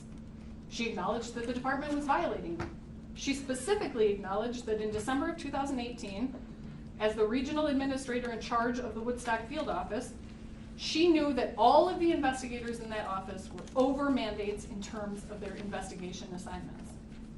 You will recall, though, that she denied having any specific information about how far over, what those numbers looked like, even though she was in charge of the office, and identified an email that she had sent requesting those numbers, and identified an email that she received attaching those numbers. She denied any specific information about it. The department generally was violating other mandates. For example, Ms. Rosico was asked about a provision in the Procedures 300 that required notification to the state's attorney's office of any report that was received. But we heard the testimony of Julia Almeida that in December of 2018, the state's attorney's office was not receiving notification of every report that came in. In fact, she testified that she was not receiving a report of even every indicated report. But these department-wide practices are to be ignored. We're to pay no attention to those violations of mandate. The department certainly can't be expected to follow the procedures and directives. Only these individual employees are we attempting to hold to the letter of 500 pages of procedure. I don't mean to be misunderstood by getting into the weeds on the Procedures 300, by getting into the weeds about what was done, what wasn't done, what was waived, what wasn't waived. What do the procedures require? I address those arguments and continue to beat the dead horse of the Procedures 300 because the state continuously and confusingly points to specific procedures. They allege that there are clear violations because Carol Rosica can conclusively say, based solely on her review of the C-sequence report, that certain things did not occur. And the state maintains that those violations of the procedures is proof positive of knowing behavior. And I address those issues because we believe it's important to address the reasonableness of the expectation, the reasonableness of what the state's experts suggest was the standard for DCFS employees to do their job, because that's what this was. Ms. Rosica acknowledged all of the actions undertaken by the defendants were in the course of their official capacity. But I don't want to lose the more important overriding point. This is not a negligence trial. The defendants are not on trial for malpractice. This is not a matter of demonstrating a standard of care and a breach of that standard. Being accused of doing your job poorly or not thoroughly enough does not amount to felony conduct. Even though it sounded a lot like the state was trying to prove that Mr. Acosta is a bad DCFS employee who did not follow procedures, written and unwritten, this is not about negligence. This is not about violations of a personnel policy, violations of employment procedure. And that's the bottom line. Ms. Rosica was very clear in response to a couple of questions, and one of them was about violating the procedures. She agreed that there is no provision inside or outside of the procedures that includes a consequence for a violation of them. But she did clarify, and in fact volunteered, that the department has disciplinary procedures in place to address violations of procedure, and those were implemented here. The state argues that DCFS works if you care enough to follow the rules. Rules that the state characterizes as directives, commands. But they are employment commands, employment directives. And this is not a trial of DCFS and whether DCFS works. DCFS is an agency that is clearly broken. Carol Rosica acknowledged children die in DCFS care at all stages or iterations of it, including protective custody, including intact cases. In fact, when Mr. McQuaid asked her if DCFS was humming on all cylinders, her answer was, I don't think it ever has. This is not a trial of DCFS. The charges are against two individual defendants. The charges against Carlos Acosta are endangering the life of a child and reckless conduct. The child endangerment counts allege that Carlos, in a willful and wanton manner, knowingly caused the life of AJ Freund to be endangered, and that his action was the proximate cause of AJ's death 4 months later.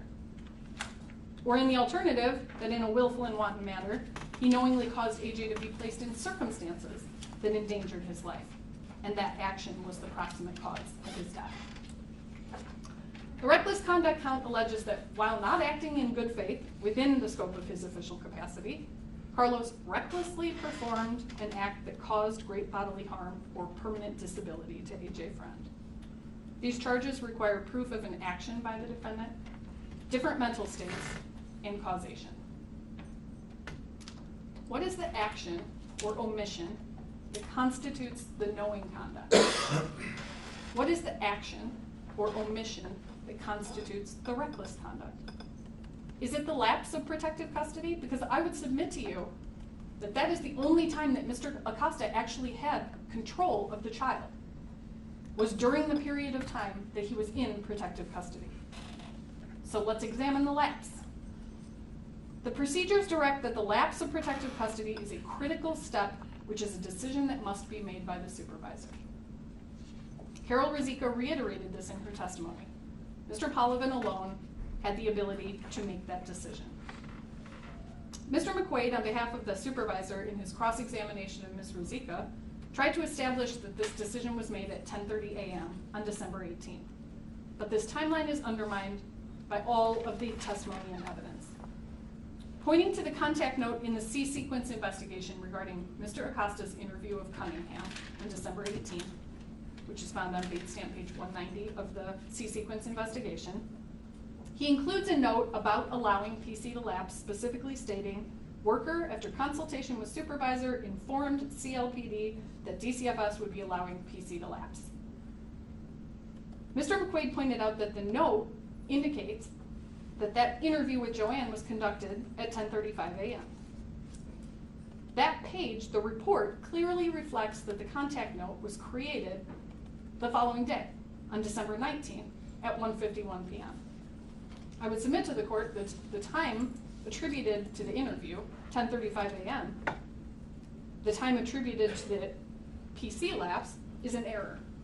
And that position is substantiated by this SCR entry.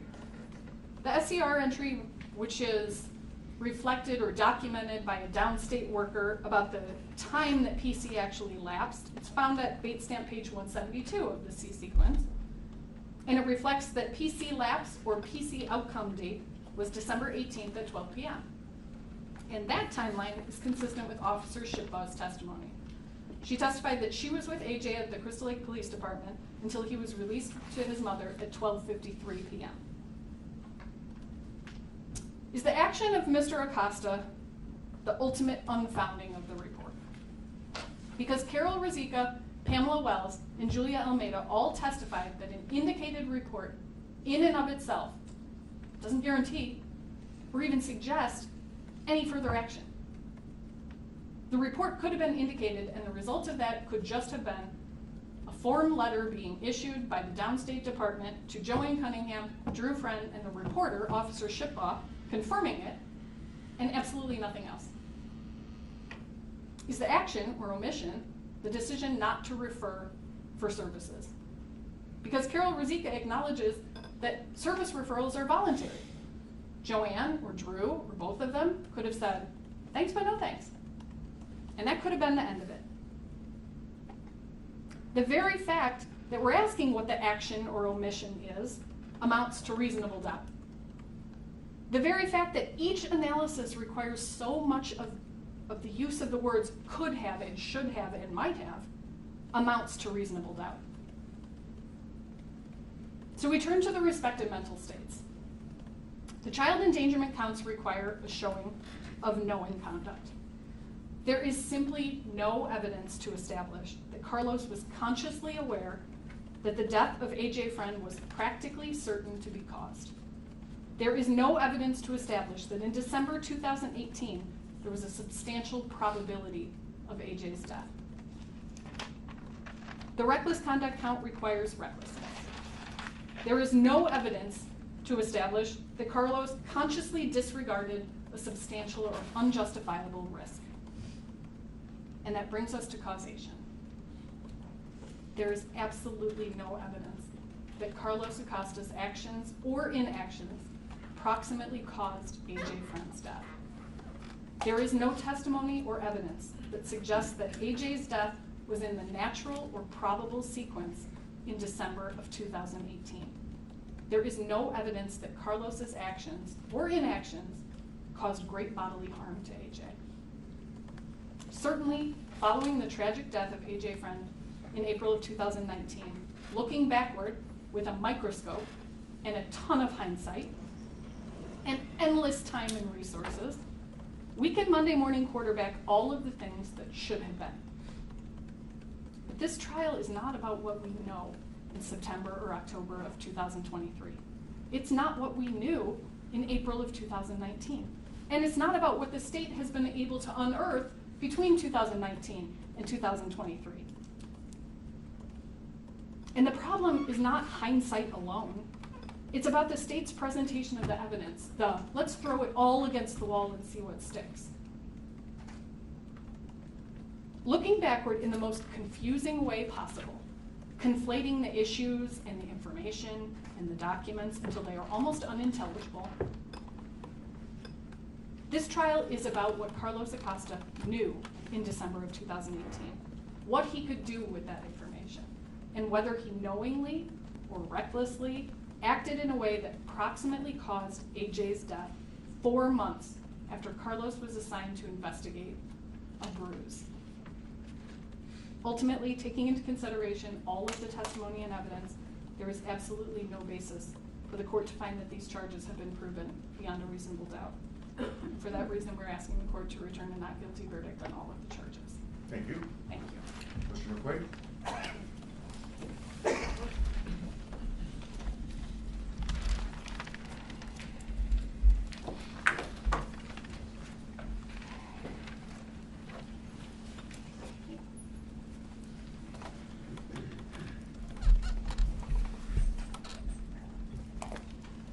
Your Honor, at the beginning of this trial, in opening statement, I told the court that there would be very little, if any, dispute as to the facts of this case.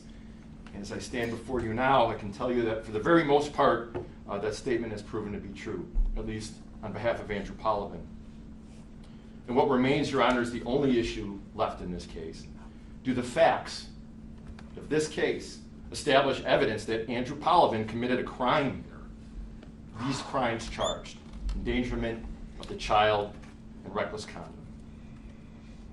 And Your Honor, the reason that we are here was born from a monstrous act: the violent beating death of a 5-year-old boy buried in a shallow grave by his mother, his birth mother. And when I say those things out loud, when I've said these things out loud my entire time with this case from day one, it overwhelms me. Despite all the years that I've been doing this, I'm always overwhelmed when I say that. And I have emotions and feelings when I listen to those videos. My heart breaks. And I don't know how many more times in my career that my heart can break, but it breaks every time, and it diminishes me. It takes things from me. It crushes the spirit. And the reality of the whole thing is absolutely devastating. And AJ Freund haunts this case. He haunts this proceeding. He is present in spirit throughout this entire time that we've been together. I know that. I believe that. And I also know that this is no ordinary Class 3 felony trial. And I do have many emotions, Judge, and feelings about this case. I have opinions and perceptions about DCFS, about the criminal charges brought against my client, personal feelings and questions like, why are we prosecuting this man for a crime? I do have a lot to say about all that, Judge, but I will not say it here. It's not the time, nor the place, nor do I need to. We are here on trial in a courtroom in the United States of America on a criminal case. My hope, Your Honor, is to remain focused, not be distracted, go down rabbit holes here, telling you things that I'm not going to say and then wind up saying them, trying to be clear and coherent in my argument. I hope, Your Honor. I will not promise. I'll see how it goes at the end. But I want to tell you, Your Honor, that my statement at the beginning of this case, in opening statement, is the same as my argument at trial. The evidence does not prove that Andrew Polovin endangered the life of AJ Freund. Andrew Polovin did not act recklessly or wantonly in the performance of his job. He committed no crime. And that's all I need to be arguing here. And my argument, Your Honor, is built on the bedrock principles of criminal law and criminal process. What we do every day in these rooms. the basics, presumption of innocence, burden of proof, and proof beyond a reasonable doubt. When you put the testimony and exhibits that you heard in this case and saw in this case up to those principles, the foundations of our system, Judge, they do not support a finding of guilty to the charges in this indictment. They fall woefully short of proof beyond a reasonable doubt. You heard from two witnesses in this case, Judge, that had actual personal involvement in the case, Officer Shipbaugh and Dr. Joellen Chandler. Neither of these witnesses had anything to say about Andrew Polavin. And I offer that they have no idea who he is. The remaining witnesses, Your Honor, had no involvement in the case, no personal involvement. Well, but for one, the expert Carol Ruzicka. But she holds a special place in this argument, Your Honor, and we will visit her shortly. But other than her, none of these witnesses had anything to say about Andrew Polavin. And the evidence that they offered to you, evidence by definition only, was second guessing, hypotheticals, theories born of hindsight and speculation. That's what it was. That's all it was. And that evidence has no weight, Your Honor, none whatsoever. It offers no real and material assistance at removing the presumption of innocence from Andrew Polavin, which he still has on him, as you know, as he sits there right now. And they are not facts that sustain a finding of guilty beyond a reasonable doubt. They offer you no assistance. Speculation, opinion, theories, these are not facts. They don't alleviate doubts, Judge. They just create more doubts. They provide no sound basis, nothing that you can hold on to in order for you to support your judgment call. Your judgment call in this case, a finding of guilty or not guilty. Now, as to the expert Carol Ruzicka, who basically, although she didn't want to admit it, is basically in her testifying, in her opinion, an opinion that blames Andrew Polavin for contributing to the murder of AJ Freund. That's what this was all about. And her testimony should be scrutinized with great care and caution. It should be taken with great skepticism, because she is not objective. She is not without bias or self-interest in her testimony, and it should be given also no weight.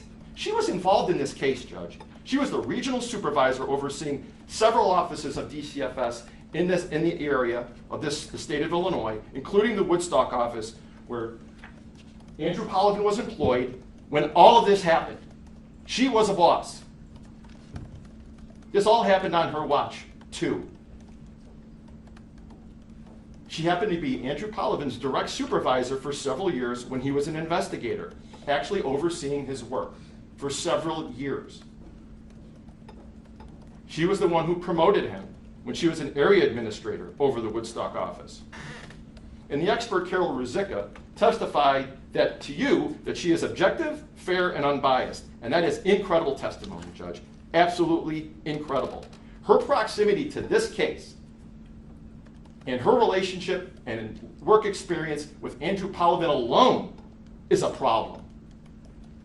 Moreover, she has opinions and assessments about Polavin that were not revealed to you in direct examination, nor were they revealed to you in the process that she undertook to review this case under the purview of the P300s, the 500 pages.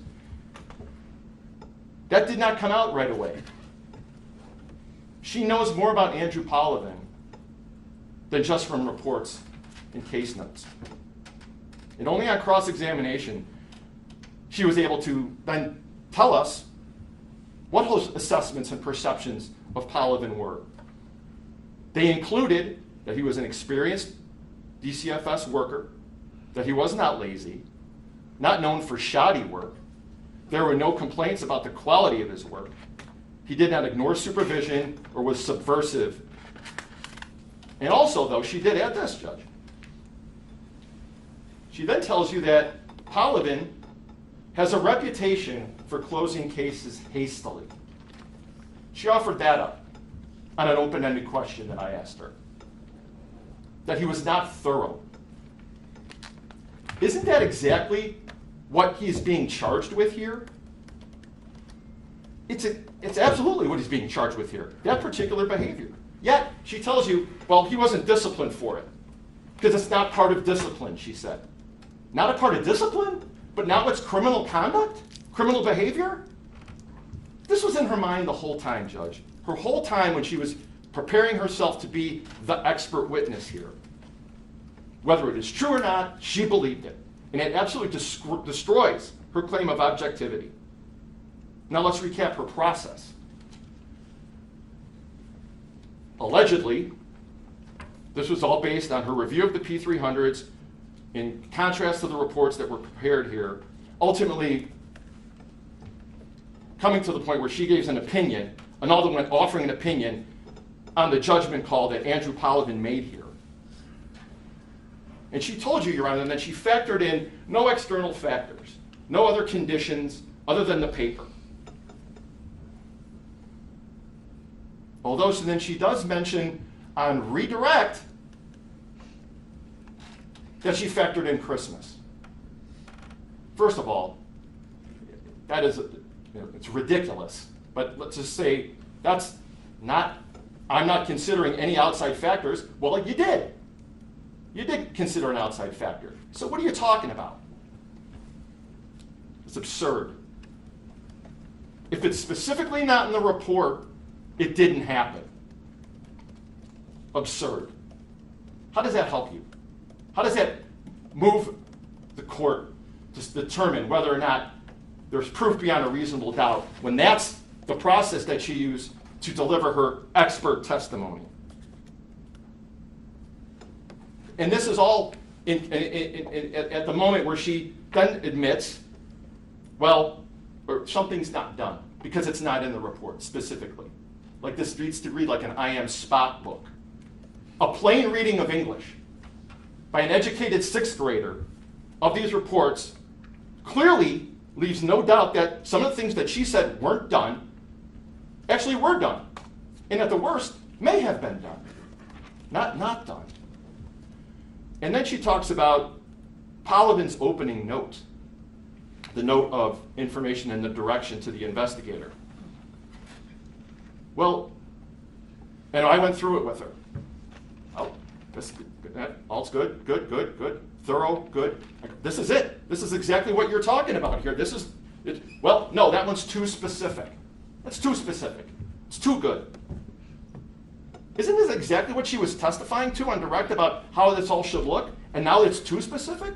This woman cannot be satisfied, Judge. This is ridiculous. I'm more confused than ever when you get an answer like that about what she's up there doing and how that helps us.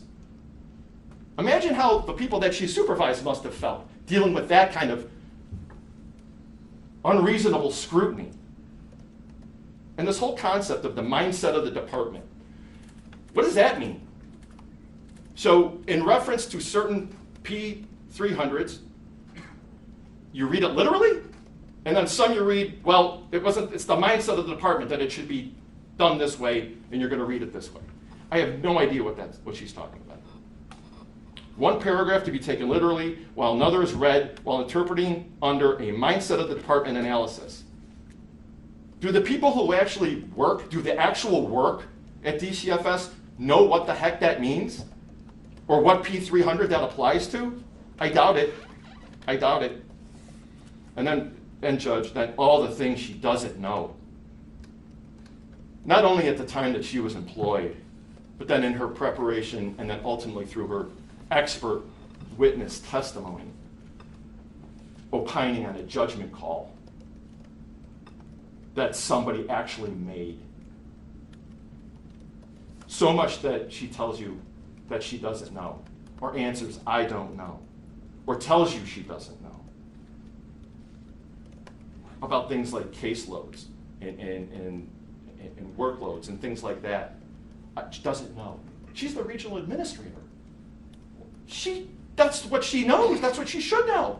She's not a supervisor over an investigator. She's not an investigator working on cases. She's the regional administrator over this district at that time and doesn't know? That's amazing. That is amazing. Well, the consent decree. I know it exists, but I'm not really familiar with what all it says or the problems that it identified. But then she admits that DCFS doesn't work on all cylinders. Basically, DCFS is a mess.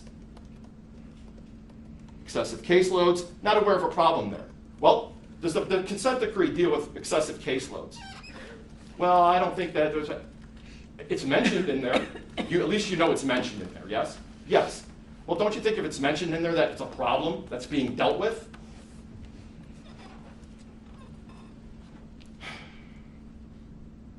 She's not aware of excessive caseloads or that being a problem with DCFS, but then she's aware of these weekend blitzes.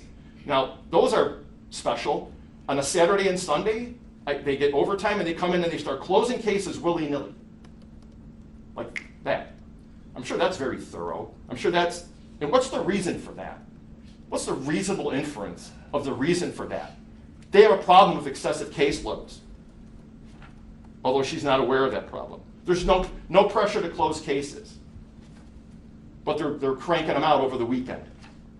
No pressure to get positive stats. Not an issue. It's incredible. She's not reliable, Judge. In 32 years of trial work, she is absolutely the worst expert witness I have ever seen. Her testimony is worthless, and it was a travesty. A decision, Your Honor, not to indicate a case or to unfound a case is not a criminal act. It is a judgment call. And I concede judgment calls are open to being disagreed with or second-guessed, but believing or disagreeing and saying it was the wrong call is not evidence that someone committed a crime. Andrew Polovin is not guilty of endangering the life of AJ Freund because there is no evidence that he acted knowingly. And what did he know? And it's what he knew, Your Honor. And as Your Honor knows, conduct performed knowingly is performed willfully. And the reverse is true. Conduct performed willfully is performed knowingly. And those have special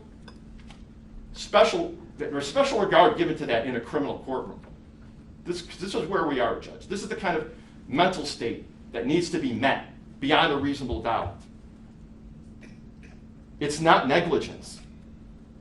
This isn't civil court. This is criminal court. This is criminal mental states, criminal intent. There is no proof of knowledge, and there is no proof that Polovin was consciously aware of the fact of potential endangerment to AJ Freund. And I want to talk about that particular sentence, Your Honor. This is no ordinary Class 3 child endangerment case, reckless conduct case that resulted in, and ultimately there's harm to this child. This is DCFS. And, Your Honor, every single call, every single notification to DCFS, every single one is an alert, a red flag, information that potential endangerment to a child exists. That's the whole purpose of DCFS. Nobody's calling DCFS and saying, hey, this kid's doing great. Have a good day. No. Someone's thinking something bad's going on. Inherent in the beginning of any case is potential endangerment to a child. And you put that up to the mental state here, consciously aware of the fact of the potential endangerment to AJ Freund. I think that's a fair comparison, a fair ask to put that standard up to the criminal standard. And then ultimately when those calls come in, Judge, these workers are put squarely in the crosshairs. And then their job is then to make a call, to make a decision, yay or nay. That is the job. That's why DCFS exists. They don't provide services. They're not psychiatrists. They don't heal the parents. They put the cases in this. It's a system that's established to put cases into the system, but they still have to determine, they're the gatekeeper. I get that. But it's never good. I mean, it's always bad. It's always bad. Because if you take it under a literal standard, Judge, every single case that comes into DCFS should be indicated. But you know that's not how it works. That's not their mandate. They have to make a decision. In this case, Your Honor, Andrew Polovin is the supervisor. That's where he is situated. And I ask the court, I don't want to keep saying it over and over again, that's where he is in this. He's in an office. He is not the investigator. He takes in the information. He takes in the information that the investigator gives him. I say that he has to trust what he is told. I have no reason to believe why a supervisor wouldn't trust the investigator unless he absolutely knew that he was lying to him or something, or had a history of doing that. But that's what Polovin as a supervisor has to do. And when I asked the expert Carol Ruzicka, well, there's nothing wrong with that, right? That's what happens. And she's like, yeah, that's what happens. And there's nothing wrong with it. I said, that's absolutely vital that he does that he takes it in and hears it and listens to it. Yes, that's what he did. It's almost as if, in this case, Your Honor, the evidence would have to be, and maybe I'm setting the standard too high, but it has to almost be a conspiracy, a meeting of the minds. That Acosta knows that, you know what, Joanne Cunningham's going to murder this kid. I'm going to have to stop you there, counsel. Don't mistake the law to me. Okay. That is now what the law is. Now, I've heard that before in the last argument. The standard has now been misstated twice. I will not allow that again. Okay. The charge says, in a willful and wanton manner, knowingly caused or permitted the life or health of the minor to be endangered. It does not say that they know the child will be murdered. There's a difference, a big difference. Don't say that again, please. I will. Move on. There's also no evidence that Polovin acted as if he had knowledge. There's no evidence that he lied in a note, that he fabricated a report, that he covered anything up. When he didn't go on Christmas vacation on December 18th or on the 19th. He didn't want to do more work. That's kind of an insulting thing to say. He wasn't leaving early, cutting out, skipping days. He went back to work the next day. There's no evidence that he didn't. That he went back to work every single day and went to his office and supervised his investigators. He was not derelict in his duty. He did not abandon his post. He made the call. He did the job. He did not do nothing, Your Honor. And my same arguments will apply to the reckless conduct charge. Consciously disregard a substantial and unjustifiable risk. That's not present, again, in this case, Your Honor, and my argument stands as to that. Not from where Andrew Polovin was positioned in this case.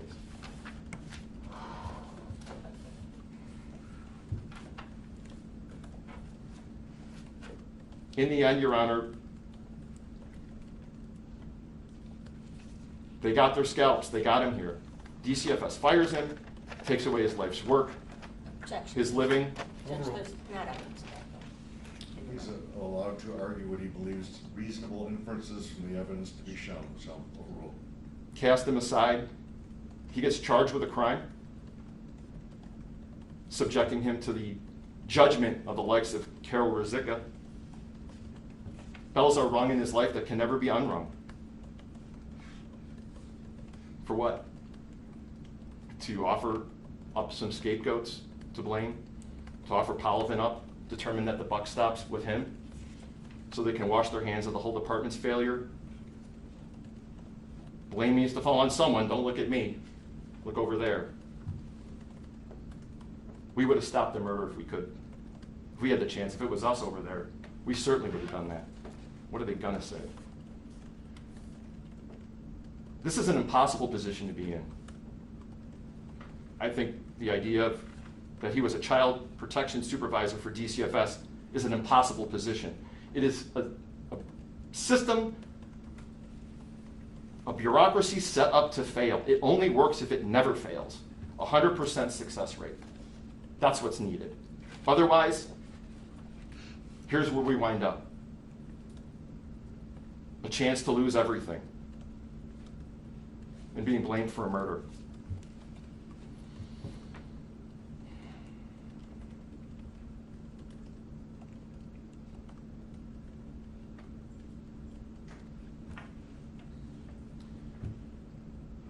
I stand here arguing for Andrew Polovin, all the while knowing that AJ is amongst us. He's a ghost. I don't believe he's resting in peace. I believe that. And anything that I say here, anything that we say here, anything that we challenge in this case, Judge, even our plea of not guilty, compared to what happened to him, all sounds like excuses. He showed up to work and made a decision in an impossible job because that's what the job entailed, and he did it. And outside this courtroom, Judge, Andrew Polovin has to live with what happened and how it happened and his place in it all for the rest of his life. But we are not outside, Judge. We are in here in a court of law, and I'm fighting all the accusations and charges against him, and I'll be damned if I don't. Andrew Polovin and I are not seeking absolution, sympathy. We're not asking for forgiveness or any understanding. We are seeking and asking for findings of not guilty. Thank you. Thank you. State your vote.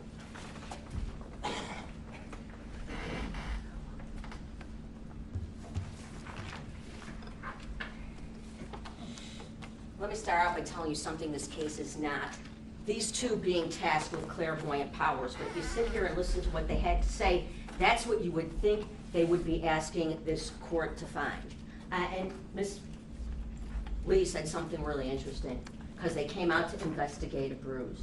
Well, no, they didn't. There was a whole lot more.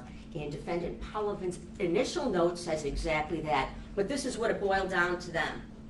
And a decision was made in about 5 minutes. Kid says dog put his paw on me, take it to me to scratch. That looks nasty, but if that's what the kid says, that is what steered the ship thereafter to get to the design conclusion that they wanted. What a 5-year-old said in the 2 minutes they talked to him. It's not about one bad judgment call or anything remotely close to it. Certainly not having anything to do with double jeopardy for any of his civil issues.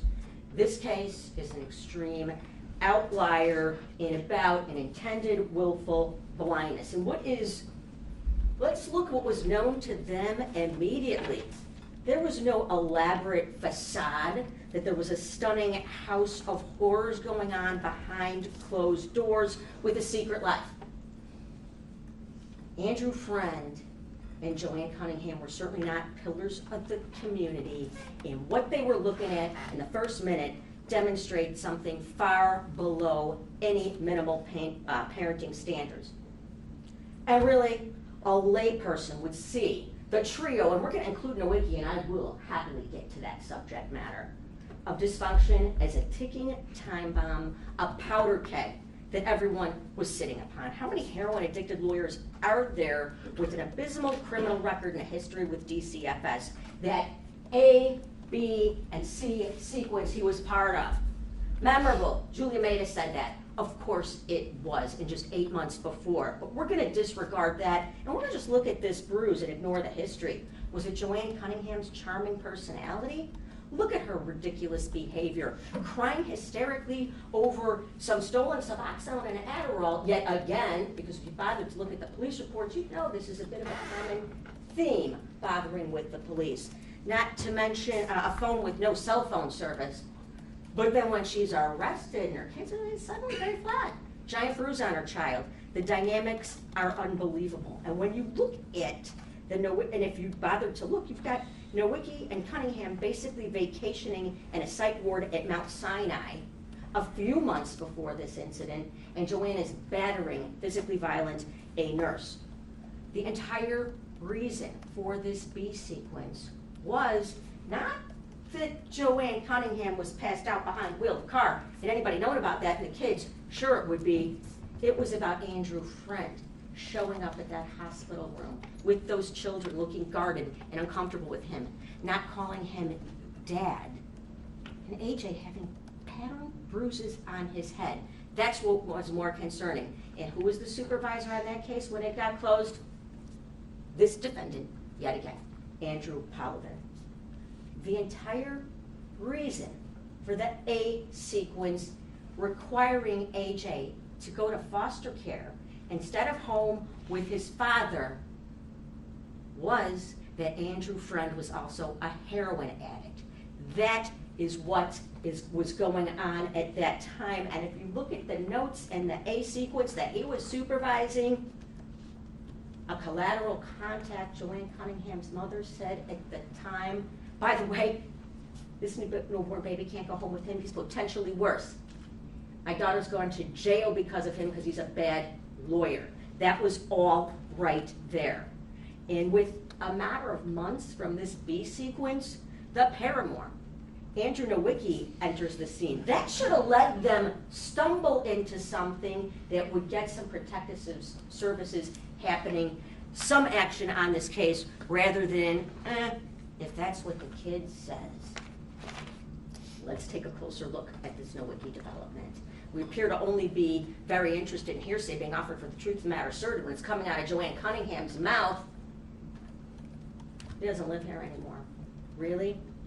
It literally took engineering by these two, you want to talk conspiracies, to avoid the dynamics of something so dysfunctional facing that house. Nothing to see here. Dude moved out.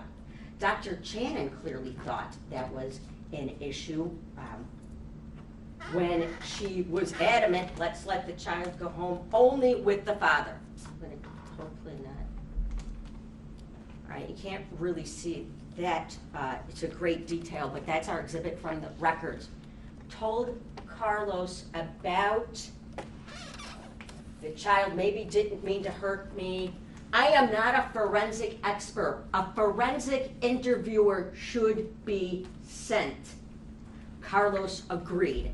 That is what's documented there. So the plan was, and if you actually look at the note from Carlos, I'm letting Protective Custody Labs let AJ go with some random guy we haven't talked to.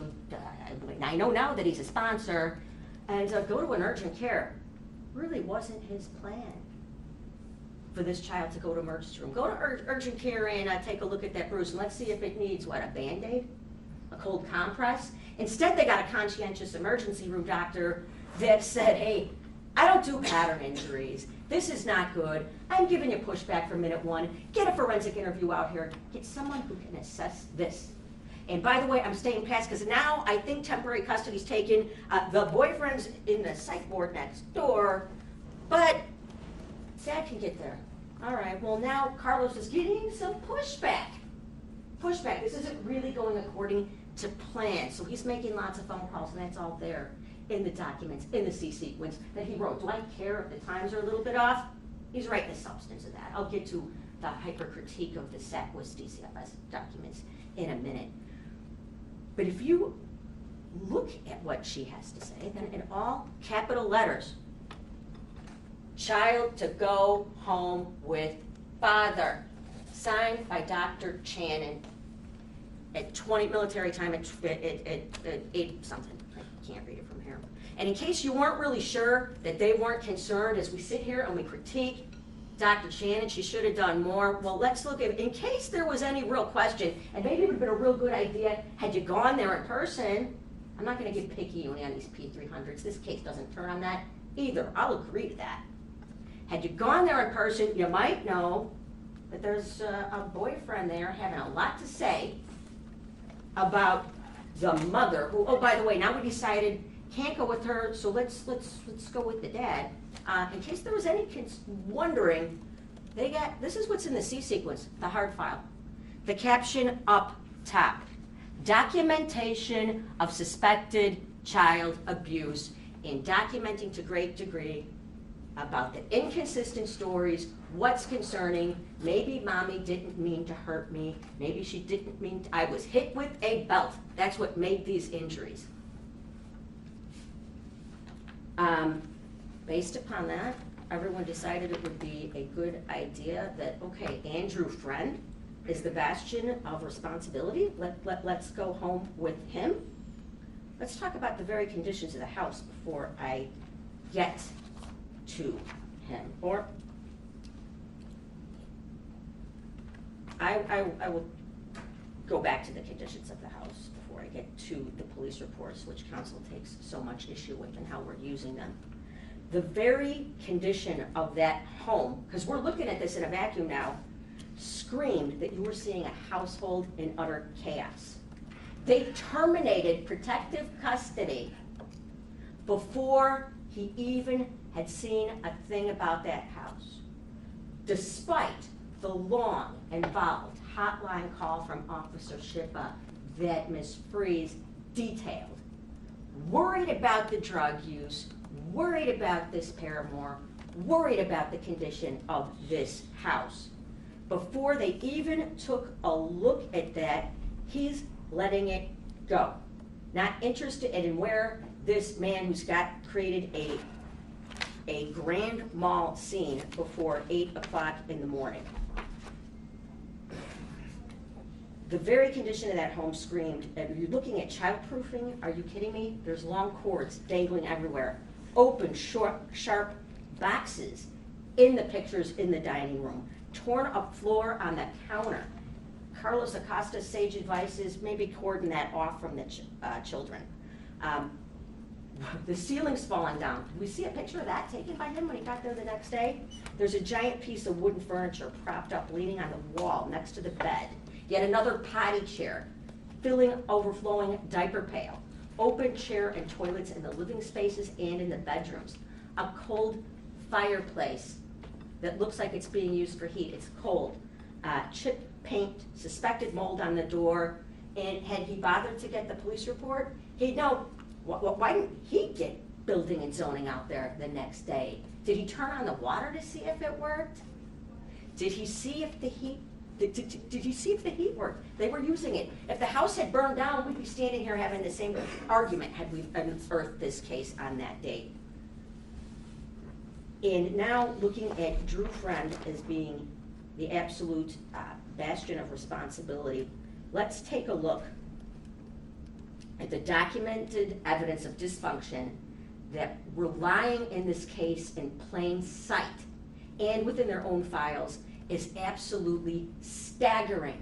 It is staggering looking at the pictures of that house, looking at what they were willing to forego without resorting to the investigative work that was required, would have pushed it clearly over any kind of the top. So I'm not tasking them with a clairvoyance request. I'm telling you what they walked into on that day would require a complete and utter suspension of your common sense to hand that child back to Joanne Cunningham and expect Andrew Freund to protect her based upon everything they knew at that moment. Not a singular question about the family dynamics. What about this guy who just moved in? Really? If Andrew's living there by himself, that place looks like an utter disaster when she just moved back. And make no mistake, we are talking about an affirmative act of handing AJ back to Joanne. The ultimate decision, and made it worse by not doing anything that day. The nomenclature that we keep hearing during the course of this trial is that protective custody lapsed, as if somehow it waned or it ran out of time. But it was an affirmative rejecting the decision of Officer Schippa, who took protective custody and gave it to that. The woman who was his mother, who wound up killing him sometime later. The affirmative act of closing this case was solely something they did. It wasn't an omission. The lack of their investigation is appalling. But what they did affirmatively handed that child back, which ultimately led to the ongoing case of child abuse, and there was no intervening circumstances. Now, Andrew Freund, as a reasonable alternative to keep this child safe when he's got an appalling bruise, you're in an appalling house, you've got an unstable woman with clear dysfunction going on. Let's look at the events of December 18th on that morning of crisis. Before 8 a.m., Andrew Freund is not there while there is a domestic going on in that house. The catch report reads it as a burglary. Where would anyone even find drugs in that house? But somehow this random other guy who nobody knows about is in there, and he's stealing prescription drugs in a cell phone. The house itself is an utter disaster zone. If you had spoken to the sponsor, Chad Reese, you'd know that Drew Freund isn't even capable of getting his own Suboxone without his sponsor driving around like an Uber driver to get him places. How is Andrew Freund going to protect AJ from either Joanne or Nowicki? But they didn't even ask him about either of that. If you took a look at the history within your own files, you would learn quite clearly that Andrew Freund was not an alternative safe person for this child. He himself had lied about his own drug use. As I already mentioned, had you bothered to do the investigation, you would see not only the prior documented warnings by AJ's maternal grandmother, you would find that history in your own files, as well as People's Exhibit 40, a verified court order of protection that she had got, that names Drew and highlights exactly why he was a disaster himself. And that home had a disastrous history, A through double M, a history of animal filth, lacking water and heat. The entire reason there was a B sequence in this case was from the very appearance of Andrew Freund and why he went into foster care back when he was born for the first 18 months of his life. Now, no one can possibly say, well, I don't want to get picky only about the P300s any more than they do. I'm going to tell you time and time again, this case doesn't entirely turn on that, but it is eminently clear. Get police reports. They got him in the B sequence. In fact, all Kathleen Gold did was send a fax on March 30th of 2018, People's Exhibit 23, 132. Sent a fax to the Crystal Lake Police Department, and they sent them back the same day, things that they had. Decide not to get them. If we look at what a reasonable investigator might have looked at, and I'm not offering these for the truth of the matter asserted, I am offering them for what they should have done and looked at when assessing this situation. If we go through these, here's a series of the police reports. And you see, we look at number 3. Now we're looking back to 2012. The first one is involving Daniel Nowicki domestic battery. When we get to, and Harold Rosica was asked about the relevance of People's Exhibit number 2, Crystal Lake, Joanne having a history of mental illness where they didn't even ask for waivers in this case. Crystal Lake, a suicidal ideation. But 3 and 4 involve domestic batteries where Andrew Freund is the victim. In fact, and it's when things are going bad, at 94 Dole, they're going really bad. Let's look at October 1st of 2012. We have multiple reports all in that same month. But it is Andrew Freund wandering over to the police station in his underwear and a blanket because Joanne beat him up and threw him down these stairs. Is he going to defend his 5-year-old when he can't defend her? Something you should have thought about. I don't care if it's true or not, you should have thought about it. Another domestic battery, not even in the same month, 20 days later, domestic battery, Joanne striking Andrew Freund in the face. Kids there. Get the next page. We have October 25th, another domestic. January 18th, domestic battery. Joanne is beating Andrew Freund, causing severe swelling and bruising to the left eye, scratch marks to the left cheek. More arrests, June 9th of 23, June 25th of 2013, July of 2013, And then we get to AJ is born, October 14th of 2013. 3 days later, there is a well-being sort of living conditions check that there's black mold, fecal matter, yet again, and garbage strewn throughout the house. We know AJ is taken into protective custody. The only other case we see in recent time is a May 30th, 2014 report, and that doesn't involve either AJ Freund or Joanne Cunningham. That's a separate report involving Nowicki, which they should have got on their own, but the point is, it doesn't involve them. And what is going on at this point? They're getting the services, the Department of Children and Family Services. That goes on until April 21st of 2016. Noticeably absent from that slide after that disastrous house, it was bad back then, not cleaned up, 3 days after that boy's birth, is looked at. We do not have any police activity involving 94 Dole Avenue until February 16th of 2018. And it's a suicidal ideation complaint about Daniel Nowicki, because he disappeared and he's staying with them. So the B sequence is called in, and as I pointed out, on the same day response on May 30th of 2018, People's Exhibit number 22, Bait Stamps 132.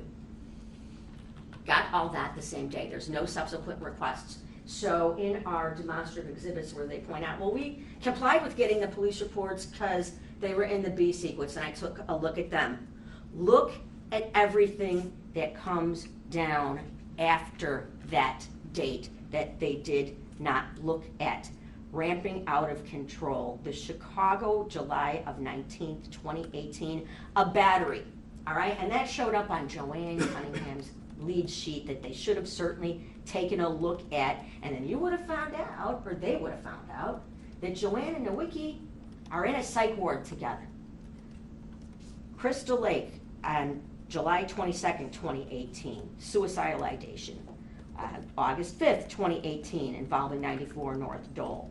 Drug use, and this is Joanne and Daniel Nowicki calling the police because what's happened? Oh, my Suboxone has been stolen. We don't know where it is. And looking through those reports, he would have known that the police suspected, well, when you keep saying they're stolen, guess what you get? More.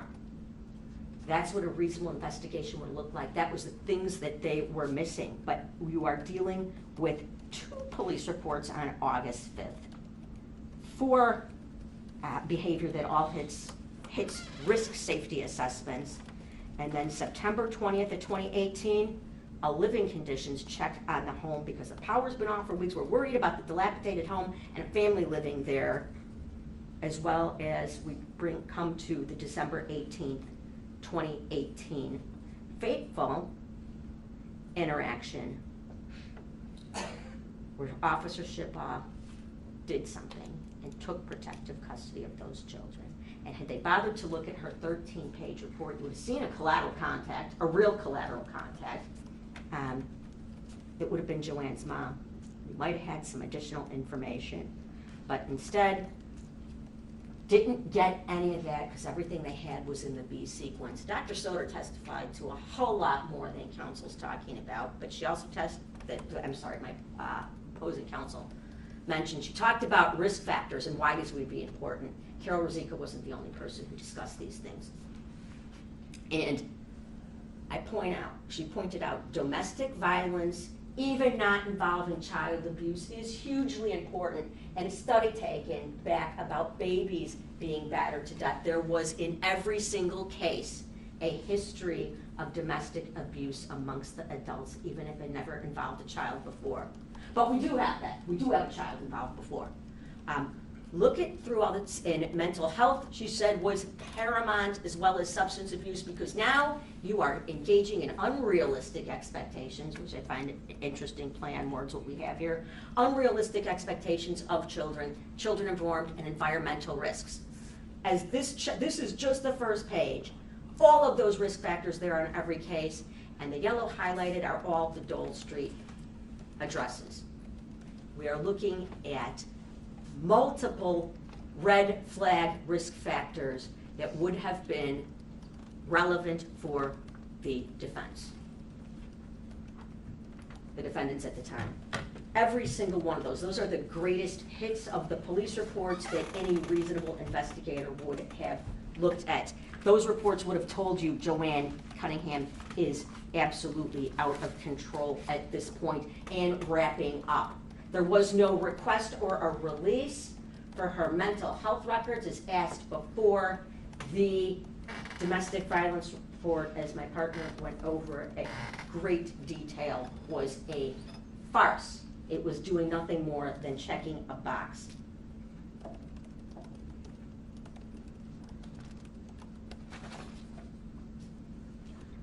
Counsel both have argued these are unrealistic expectations, and they properly followed the P300s to the expect that anyone could expect them to do. I respect my colleagues, but their arguments aren't evidence. There was no evidence specifically relative to a consent decree or what happened to them after the fact or his lows. In fact, the most you heard was that Andrew Polovin was properly staffed at the time of this incident.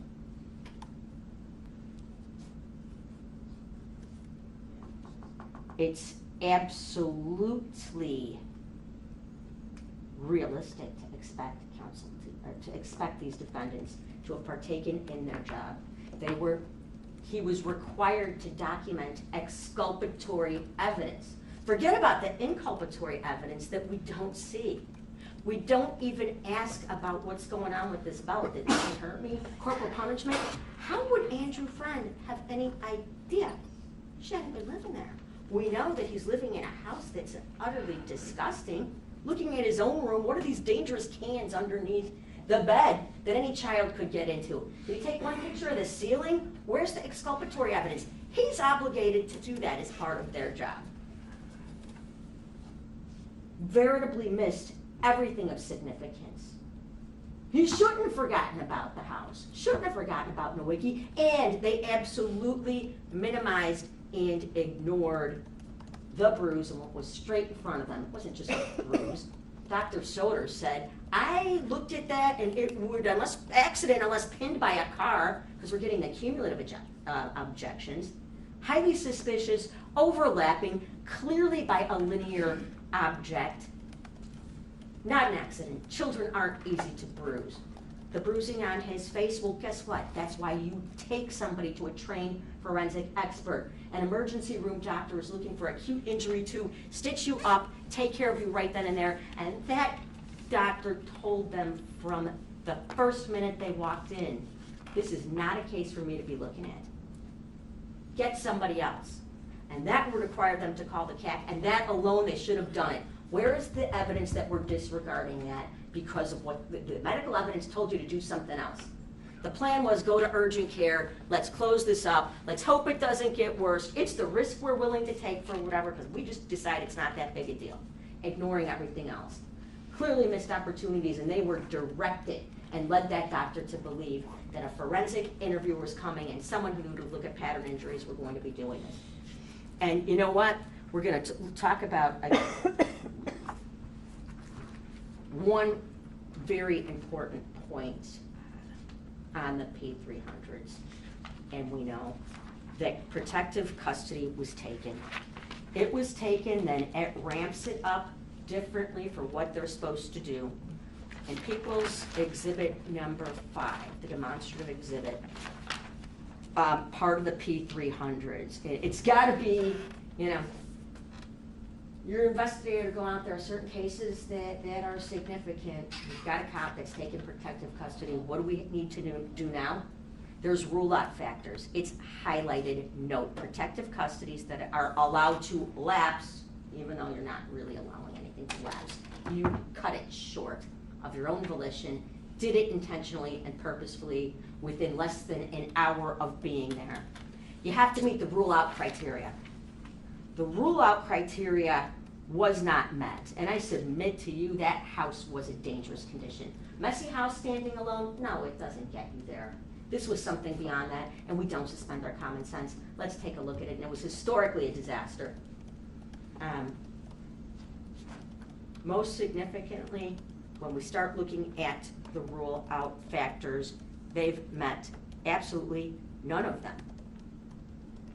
A physician who has expertise in the type of injury suffered by the child has examined the child and determined the injury was not caused by abuse or neglect. You have the very opposite here. You have the antithesis of that. You have an emergency room doctor crying out, do something more. You have a police officer doing the same. The alleged perpetrator lives outside the home and does not have access to the child. The alleged perpetrator agrees to a safety plan and helps him prevent. The alleged perpetrator is unknown. If the child is under 6 or younger, must be staffed by an area administrator. You want to bring Carol Rosika in, you want to bring someone higher in, you had it right there in the rules. You should have done it. They weren't hooked into it, but they should have been if you were going to rule this out, which you did not do and shouldn't have done. A lot of talk about who's the perpetrator. How anybody know at that point if it was Joanne, it was Nowicki, it was anyone? You expect a police officer to arrest somebody, cleared exceptionally, I don't think that was on the driving of the suspended license, calling back 2 days later, asking for more information, a patrolman. What's noticeably absent, missing from her 13-page, very involved report, also including that Nowicki saying, Joanne's out of control. She stole my drugs and called me names and attacked me. And by the way, Nowicki was living here just until real recently. All of that would have been in her 13-page report. Nowhere in there is that AJ said anybody hit me with the belt. Not alone somebody else not in my family. Could have been. Probably Joanne. Maybe mommy didn't mean to hurt me. All of that would have been, that wasn't told to her. What I also find real interesting, and we should take a look at what they documented. Oh, well, not everything is there. If it's not there, it didn't happen.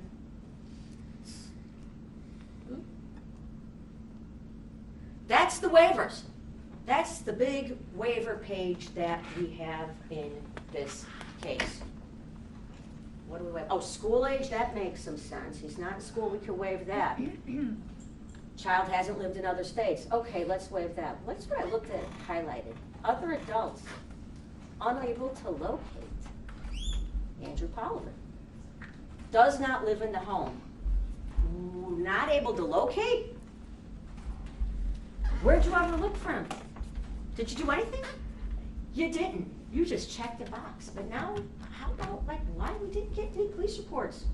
Why we didn't call building and zoning back in the house? Let's look at every other thing they were obligated to do. Everything is waivable? I submit to you, it's not. It's not under 370 and P380. It's only waivable when it lacks the required, when the required activity does not significantly impact the ability of the investigative team to do a complete and thorough investigation and make an informed and final decision. Any waiver must be documented by both the investigator and the supervisor. Let's take a look at that. Nothing's documented other than everything else is waived. And I keep hearing this sort of constant refrain, like, well, nobody would take this bruise all that seriously. Like, never mind. We've got experts that were taking it seriously. We had a police officer that took it seriously. If you look at what's required in Exhibit 20, P360, a scene investigation, they describe, when you're going out there looking, investigating, taking protective custody, and you see a linear type bruise or something that looks like a stripe or maybe even a pattern, does it look like that TV remote? This is exactly in the P300s of describing these sorts of situations that you're supposed to do when you see an injury, and it's documented, and this is all part of your investigation when you went to the house. Not just talk to Andrew. Joanne's not even there. Where'd she get to? Interesting, she doesn't have a driver's license. But They talk about in these P300s, like you see a pattern injury, check to see if there's a TV remote. You see a linear mark? Is there a wooden spoon or a spatula to see if that? Reenact it. Have them sit down. Who, what, where, when. Let's take a look at Lucy the dog. Let's take a look at her paw. Who was there? All the people. There's clear directives. He went there and didn't even turn on the water. He didn't look at the dog. He didn't do anything. He didn't ask about Nowicki. Is he dangerous? Is he around? The Appendix G that counsel added fares no further. Moderate to severe harm means serious threat to danger, health, impairment to his physical, I submit all that's there, or mental well-being.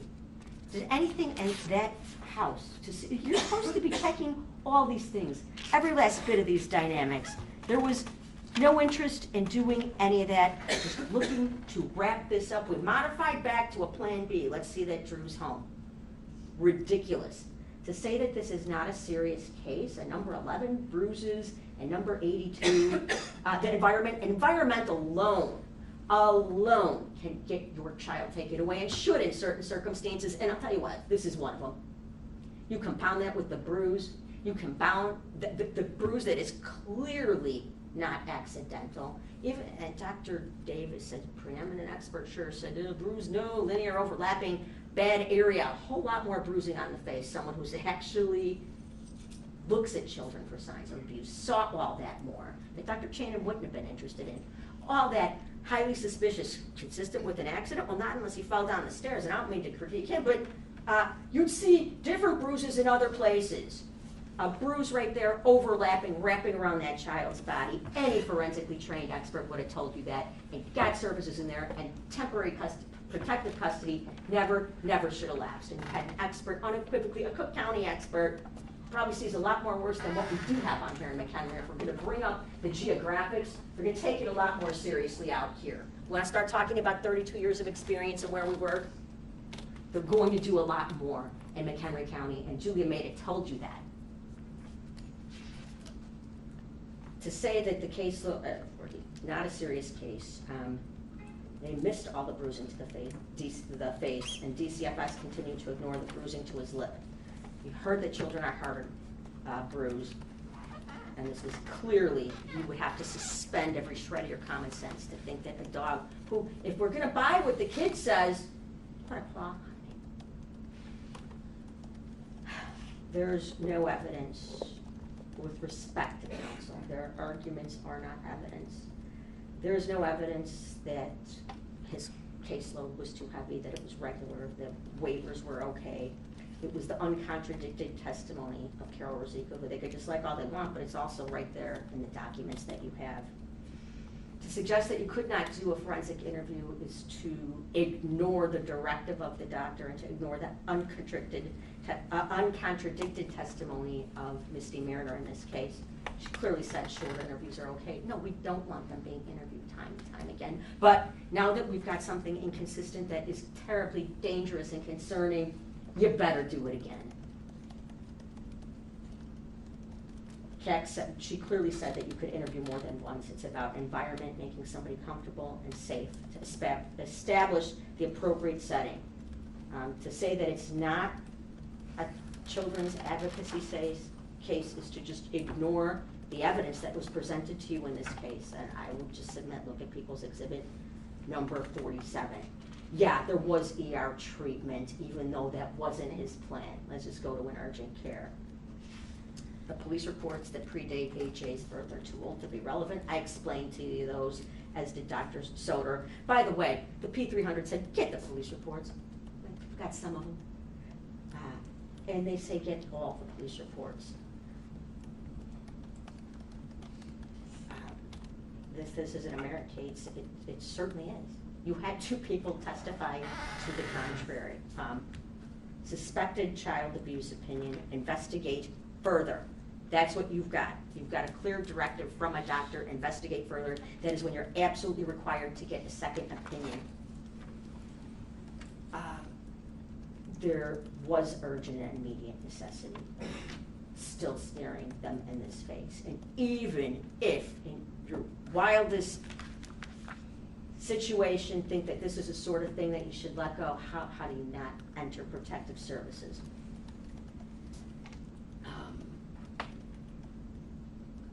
Officership, it's hard to complain. It's hard to critique this woman about her prior documentation when the entire defense is, oh, well, we did this, but we didn't document it, even though we're obligated to. You know, you can engage in the semantics of her report. She clearly said that AJ wasn't saying anything in the report. You've got that in evidence. Look at it. There was nothing that woman was impeached on that was of any way significant to this case. She was investigating originally a burglary. Do you think she originally a theft, and went to great strides to take an effort to protect this child? And if there was ever independent recollection of a case, this might be it. And the fact that she called back later to see where this case was going and looking at exactly what she did here, that standing alone, do we really care? Like if they were not dressed in clothes, if that's all that happened here, where they were not dressed in proper attire out while she's making a police report, that wouldn't make it called to DCFS. But it certainly does seem logical given the state of that house and the way Joanne was behaving. It's ridiculous to assail her credibility based upon, we're talking about picky only things, that would be it.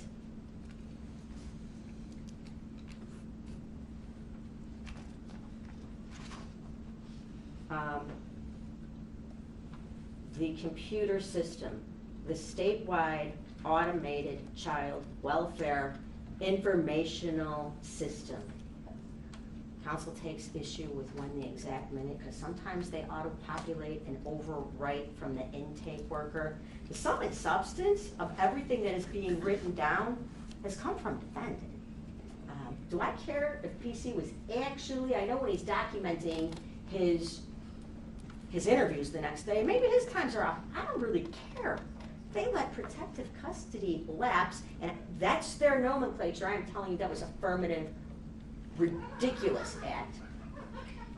Do we care if they did it at 10:30 or a little bit later?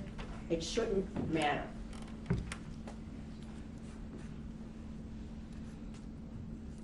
And by the way, it's also equally clear we have this attack of Officer Shippa.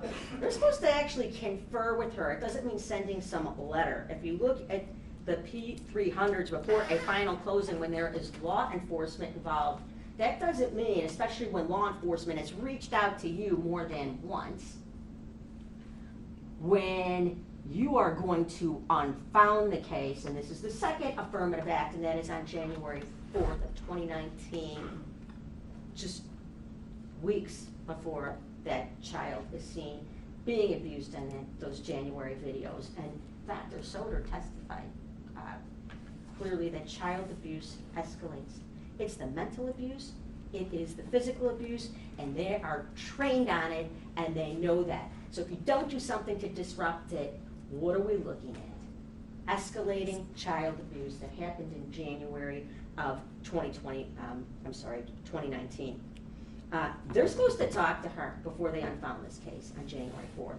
Confer doesn't mean I send you a letter afterwards and let's hope we don't hear anything for you. I find it really interesting that we're looking at Dr. Wittick's autopsy, his testimony at the sentencing hearing is somehow beneficial. But for the healed, broken rib, all the more recent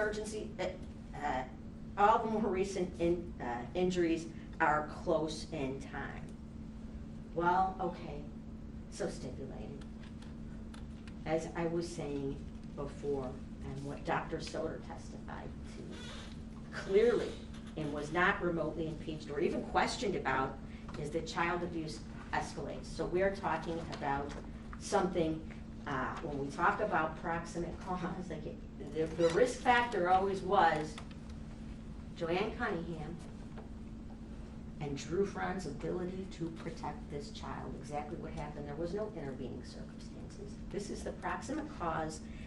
This was the risk factor from somebody that was eminently clear, would be crystal clear to anyone with a shred of common sense on day One, and it is our burden, 100%, I wouldn't have it any other way. Legally, we are in criminal law, and it is nothing other than a felony at this point. They are time barred from anything other than that, based upon the date of this charging instrument. But let's start out with the conscious disregard. Clearly there is what they consciously disregarded. They knew there was an injury, a terrible injury that was, by his own words, described as nasty, not to bony prominences, not consistent with the dog, multiple planes, multiple injuries, highly suspicious on the torso. They knew they were dealing with a parent with a troubled and violent criminal history. They knew Joanne looked to be on drugs, didn't bother to ask anything further about that, a clear risk factor. Unquestionably knew that she was on opioid maintenance therapy in a highly unusual, tangled domestic setting in a disgusting, filthy house. They should have known that Joanne had lied all over her domestic assessment. They knew that she was unconcerned about AJ's injuries and overall health as soon as they saw that horrible human injury. They knew as soon as he was outside the presence of his mother in a one-on-one setting, he's talking about, Mommy doing this to me, somebody did it to me, it wasn't Lucy. Omitted that from all of their analysis in this case, to give that child back and shut this thing down without doing anything that would have disrupted that ongoing, dangerous, escalating cycle of violence. They knew what they didn't know. They knew they're obligated to get these lead sheets. They don't look into AJ Freund. They don't look into Daniel Nowicki. They're not looking into a mental health history, even though it's staring them right in the face. They're not checking on the status of her current substance abuse histories, any collateral contacts, anything with respect to verifying whether this dog could have had anything to do with it or not. They knew that the extinguishing of this protective custody did not meet the rule-out criteria because they didn't get a second opinion. I want to talk about proximate cause, and we very purposely decided early on not to object. Of course, proximate cause doesn't mean that it was practically certain that he would be murdered. It's not practically certain that he would die. It was practically certain that he would be placed in circumstances that endangered his life or health. Nothing so drastic as counsel would like to distance themselves from what the actual status of the law for child endangerment is. But in this case, because this child did result in a death, and in fact, it doesn't have to be a murder, a death. It was a murder in this case. We have to show that it was proximately caused from part of those acts, not the sole or immediate, but proximately caused, as we're all clear on what the law is. And certainly the passage of time in this case, there was no intervening circumstance whatsoever. And you heard from the multitude of people in this case that he wouldn't have been home by April, it would have been disrupted. For the offense of child endangerment, the term proximate cause means any cause which the natural probable sequence produced the death of the child. It is sufficient that it occurs with some other cause or combination therein. Dr. Soder testified, we're going to critique that she looked at other reports. That's preposterous. That's what experts do. Would not have been tortured to death on April 14th had they not taken the action they did. That was fully bolstered by Pamela Wells, Julia Almeida, Dr. Davis, and Sharon Kruger, and Misty Mariner. Pam Wells said that this child wasn't going home. They'd be going to court. And you know, based upon everything that you heard here, that action would have been taken in McHenry County. As I mentioned, the indictment in this case is criminal. They're facing a Class 3 felony and a class, or alternatively, the Class 4 I did mention that anything less than that is not available to them, having not asked for it and based upon the timing of the charging instrument. Finger pointing, they want to point the fingers at each other, they should be pointed at both of them. If you look at the P300s and the system and how it's designed to work, and to say that it is unrealistic to expect them to do that is just contrary to common sense. Just the very limited information they had to them should have been enough. And if you look at, let's look at Andrew Polovin first separately for a minute. I want to look at his original game plan. Why does he ignore the domestic paramour violence situation and the drug situation? Joanne doesn't look good. She's clean, not for long. The hotline call says we don't know if there's injuries to Parker. So you just ignore that piece of evidence handed? Don't even take a look at the kid? What merited disregarding that? Was it a cut and paste job? It says in his own note, follow the P300's collateral contacts and police priors. That is what Andrew Polovin wrote down and directed him to do. What justified waiving all that? Now we've got, it didn't play, what justified doing that? Why did you change your mind? What happened? You got a doctor saying, hey, I'm sending a report in the mail, do more. The text messages, I already said, I showed it to you, looks nasty if that's what the kid says. Looking at the prior sequences, they draft this. When you look at the closing from the initial encounter, it looks like Joanne had a traffic encounter and it just snowballed, and that's how they found out she was driving on a suspended license. It was designed to make this situation look a little bit better. They closed it. They closed it on January 4th. There's a call to the, let's get our collateral contact. Let's not get Chad Reeves. Now let's get Joanne's mother.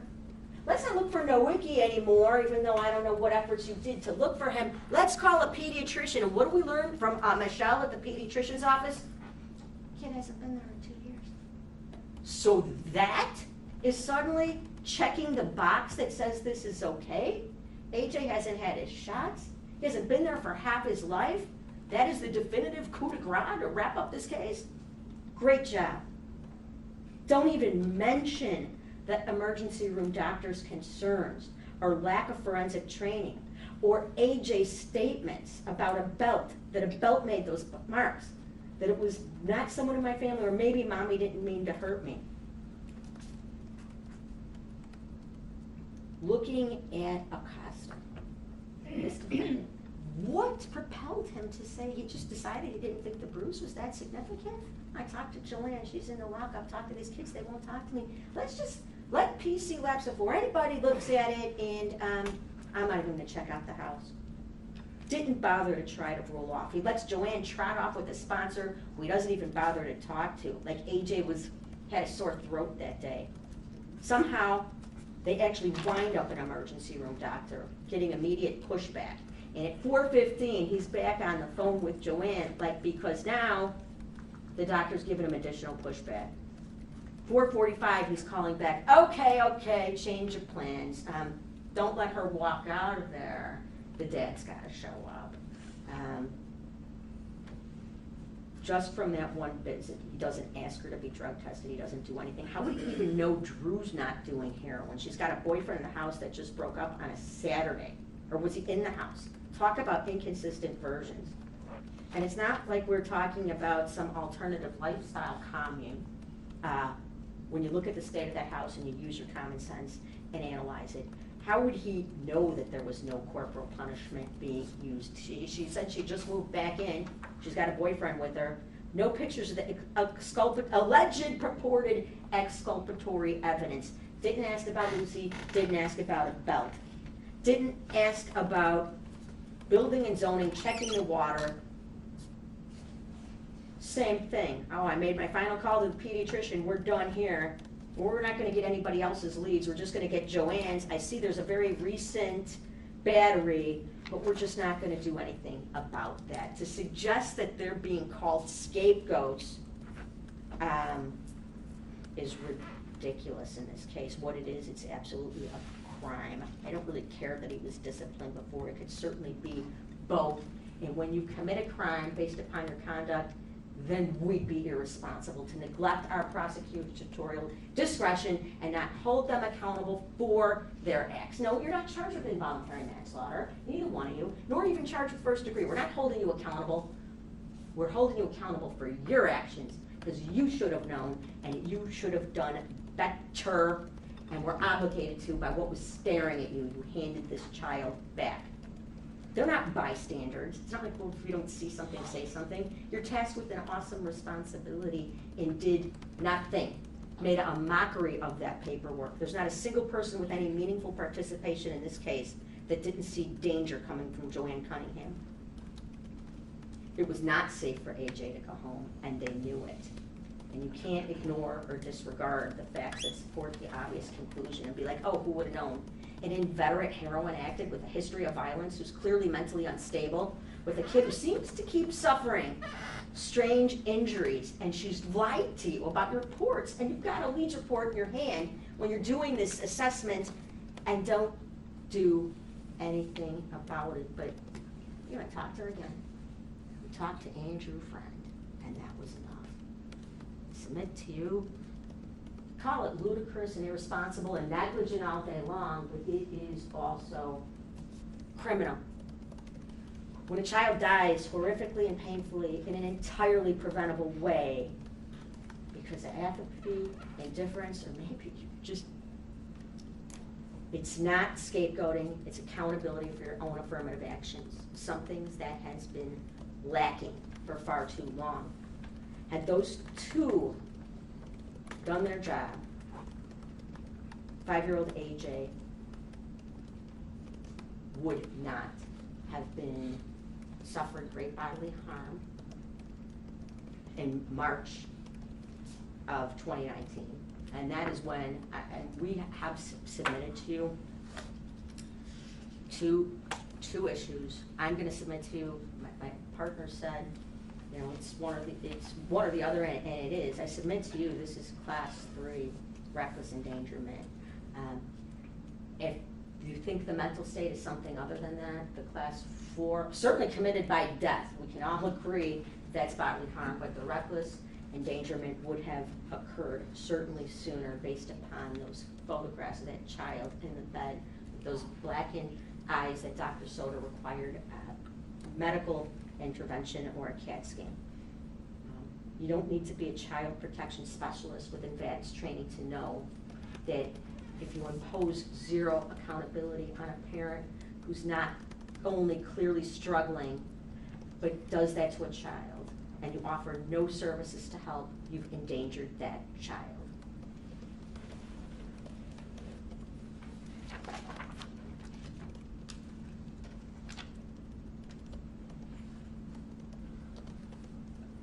Your Honor, based upon all the evidence that we presented to you here in this case, the overwhelming evidence, we ask that you find the defendants guilty. Thank you, State. It's now 20 to 1. We're going to take a recess till 1 o'clock, and I'm going to come back and render my decision. All rise. Court's in recess.